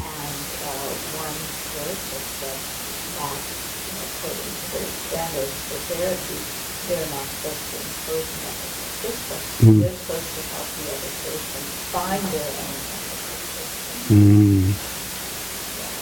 maybe that's what, yeah. So then that creates a problem. Like if she says, well, you're out of therapy because I think you're a sociopath and you're not. Well, what she could do, I think, is say, it's not that she wouldn't say, I'm terminating because I don't like your ethical system. She could say, our work together is not helping you with your fundamental psychopathology. And that would be reasonable. Just say failure to progress. Yeah. Well, yes, fortunately, but this is a real problem. It's because, it's a real problem. Yeah. Maybe for the how that that in Iraq. Mm. We lived with them for a long period of time, and we really intense contact on. So they made some movies about it, but they didn't make any other ones. And the cohort got killed, and this next one is making is more about the internal experience of these soldiers. Mm. The thing that really blew my mind about this is that these young men, although the combat was intense and crazy, it made them bond so much Yeah. that actually they couldn't come back to our society. They were so alienated.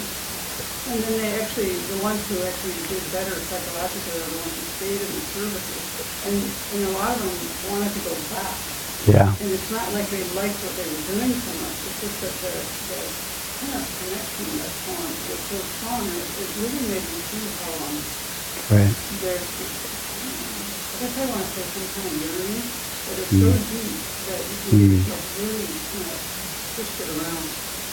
Right. And you can't find a way out of it. Like we know these people that are in these boats are probably our parents who were in World War II, and probably our parents who were in the Vietnam War, and I'm not talking about religion, I'm just talking about No, I know what you're talking about. how it goes. Yeah. Now people get put in, extreme situations together. Well, you could compare it to like, Joan Halifax is talking about rites of passage. So, if you have a group of people who go through a rite of passage together, they're together being subjected to some extreme hardship, which is initiatory. And then they're always bound together after that, right? That's why you continue to have hazing at, the fraternities, is because you're suffering together. It creates this kind of like bond. And of course, if that kind of thing can be worked, is so culturally known to work to create these long-lasting, intense emotional bonds, then you can see that, like in war, in combat, I mean specifically, it's like a very intense version of that. And people miss it, as you were saying, sometimes when they come back. Did I miss the contact? Yeah. Going back to Tony Soprano. Yeah. He was raised in his dysfunctional family. Yeah. His father was psychopath. That's right. His mother looked the other way.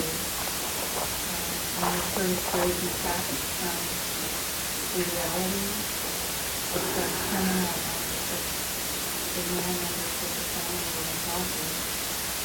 And Yeah. the same way his wife, Camilla, Played by Eva Falco. But she was also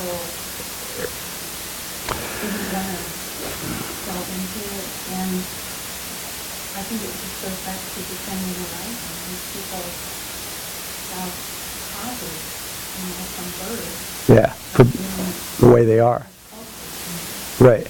But the problem is, like, okay, so, there are really people like this, and that's not mainly who I've been thinking about, When I'm positing, that most people, even though we get irritated, are well-intentioned, that doesn't take into account that there are these other kinds of people.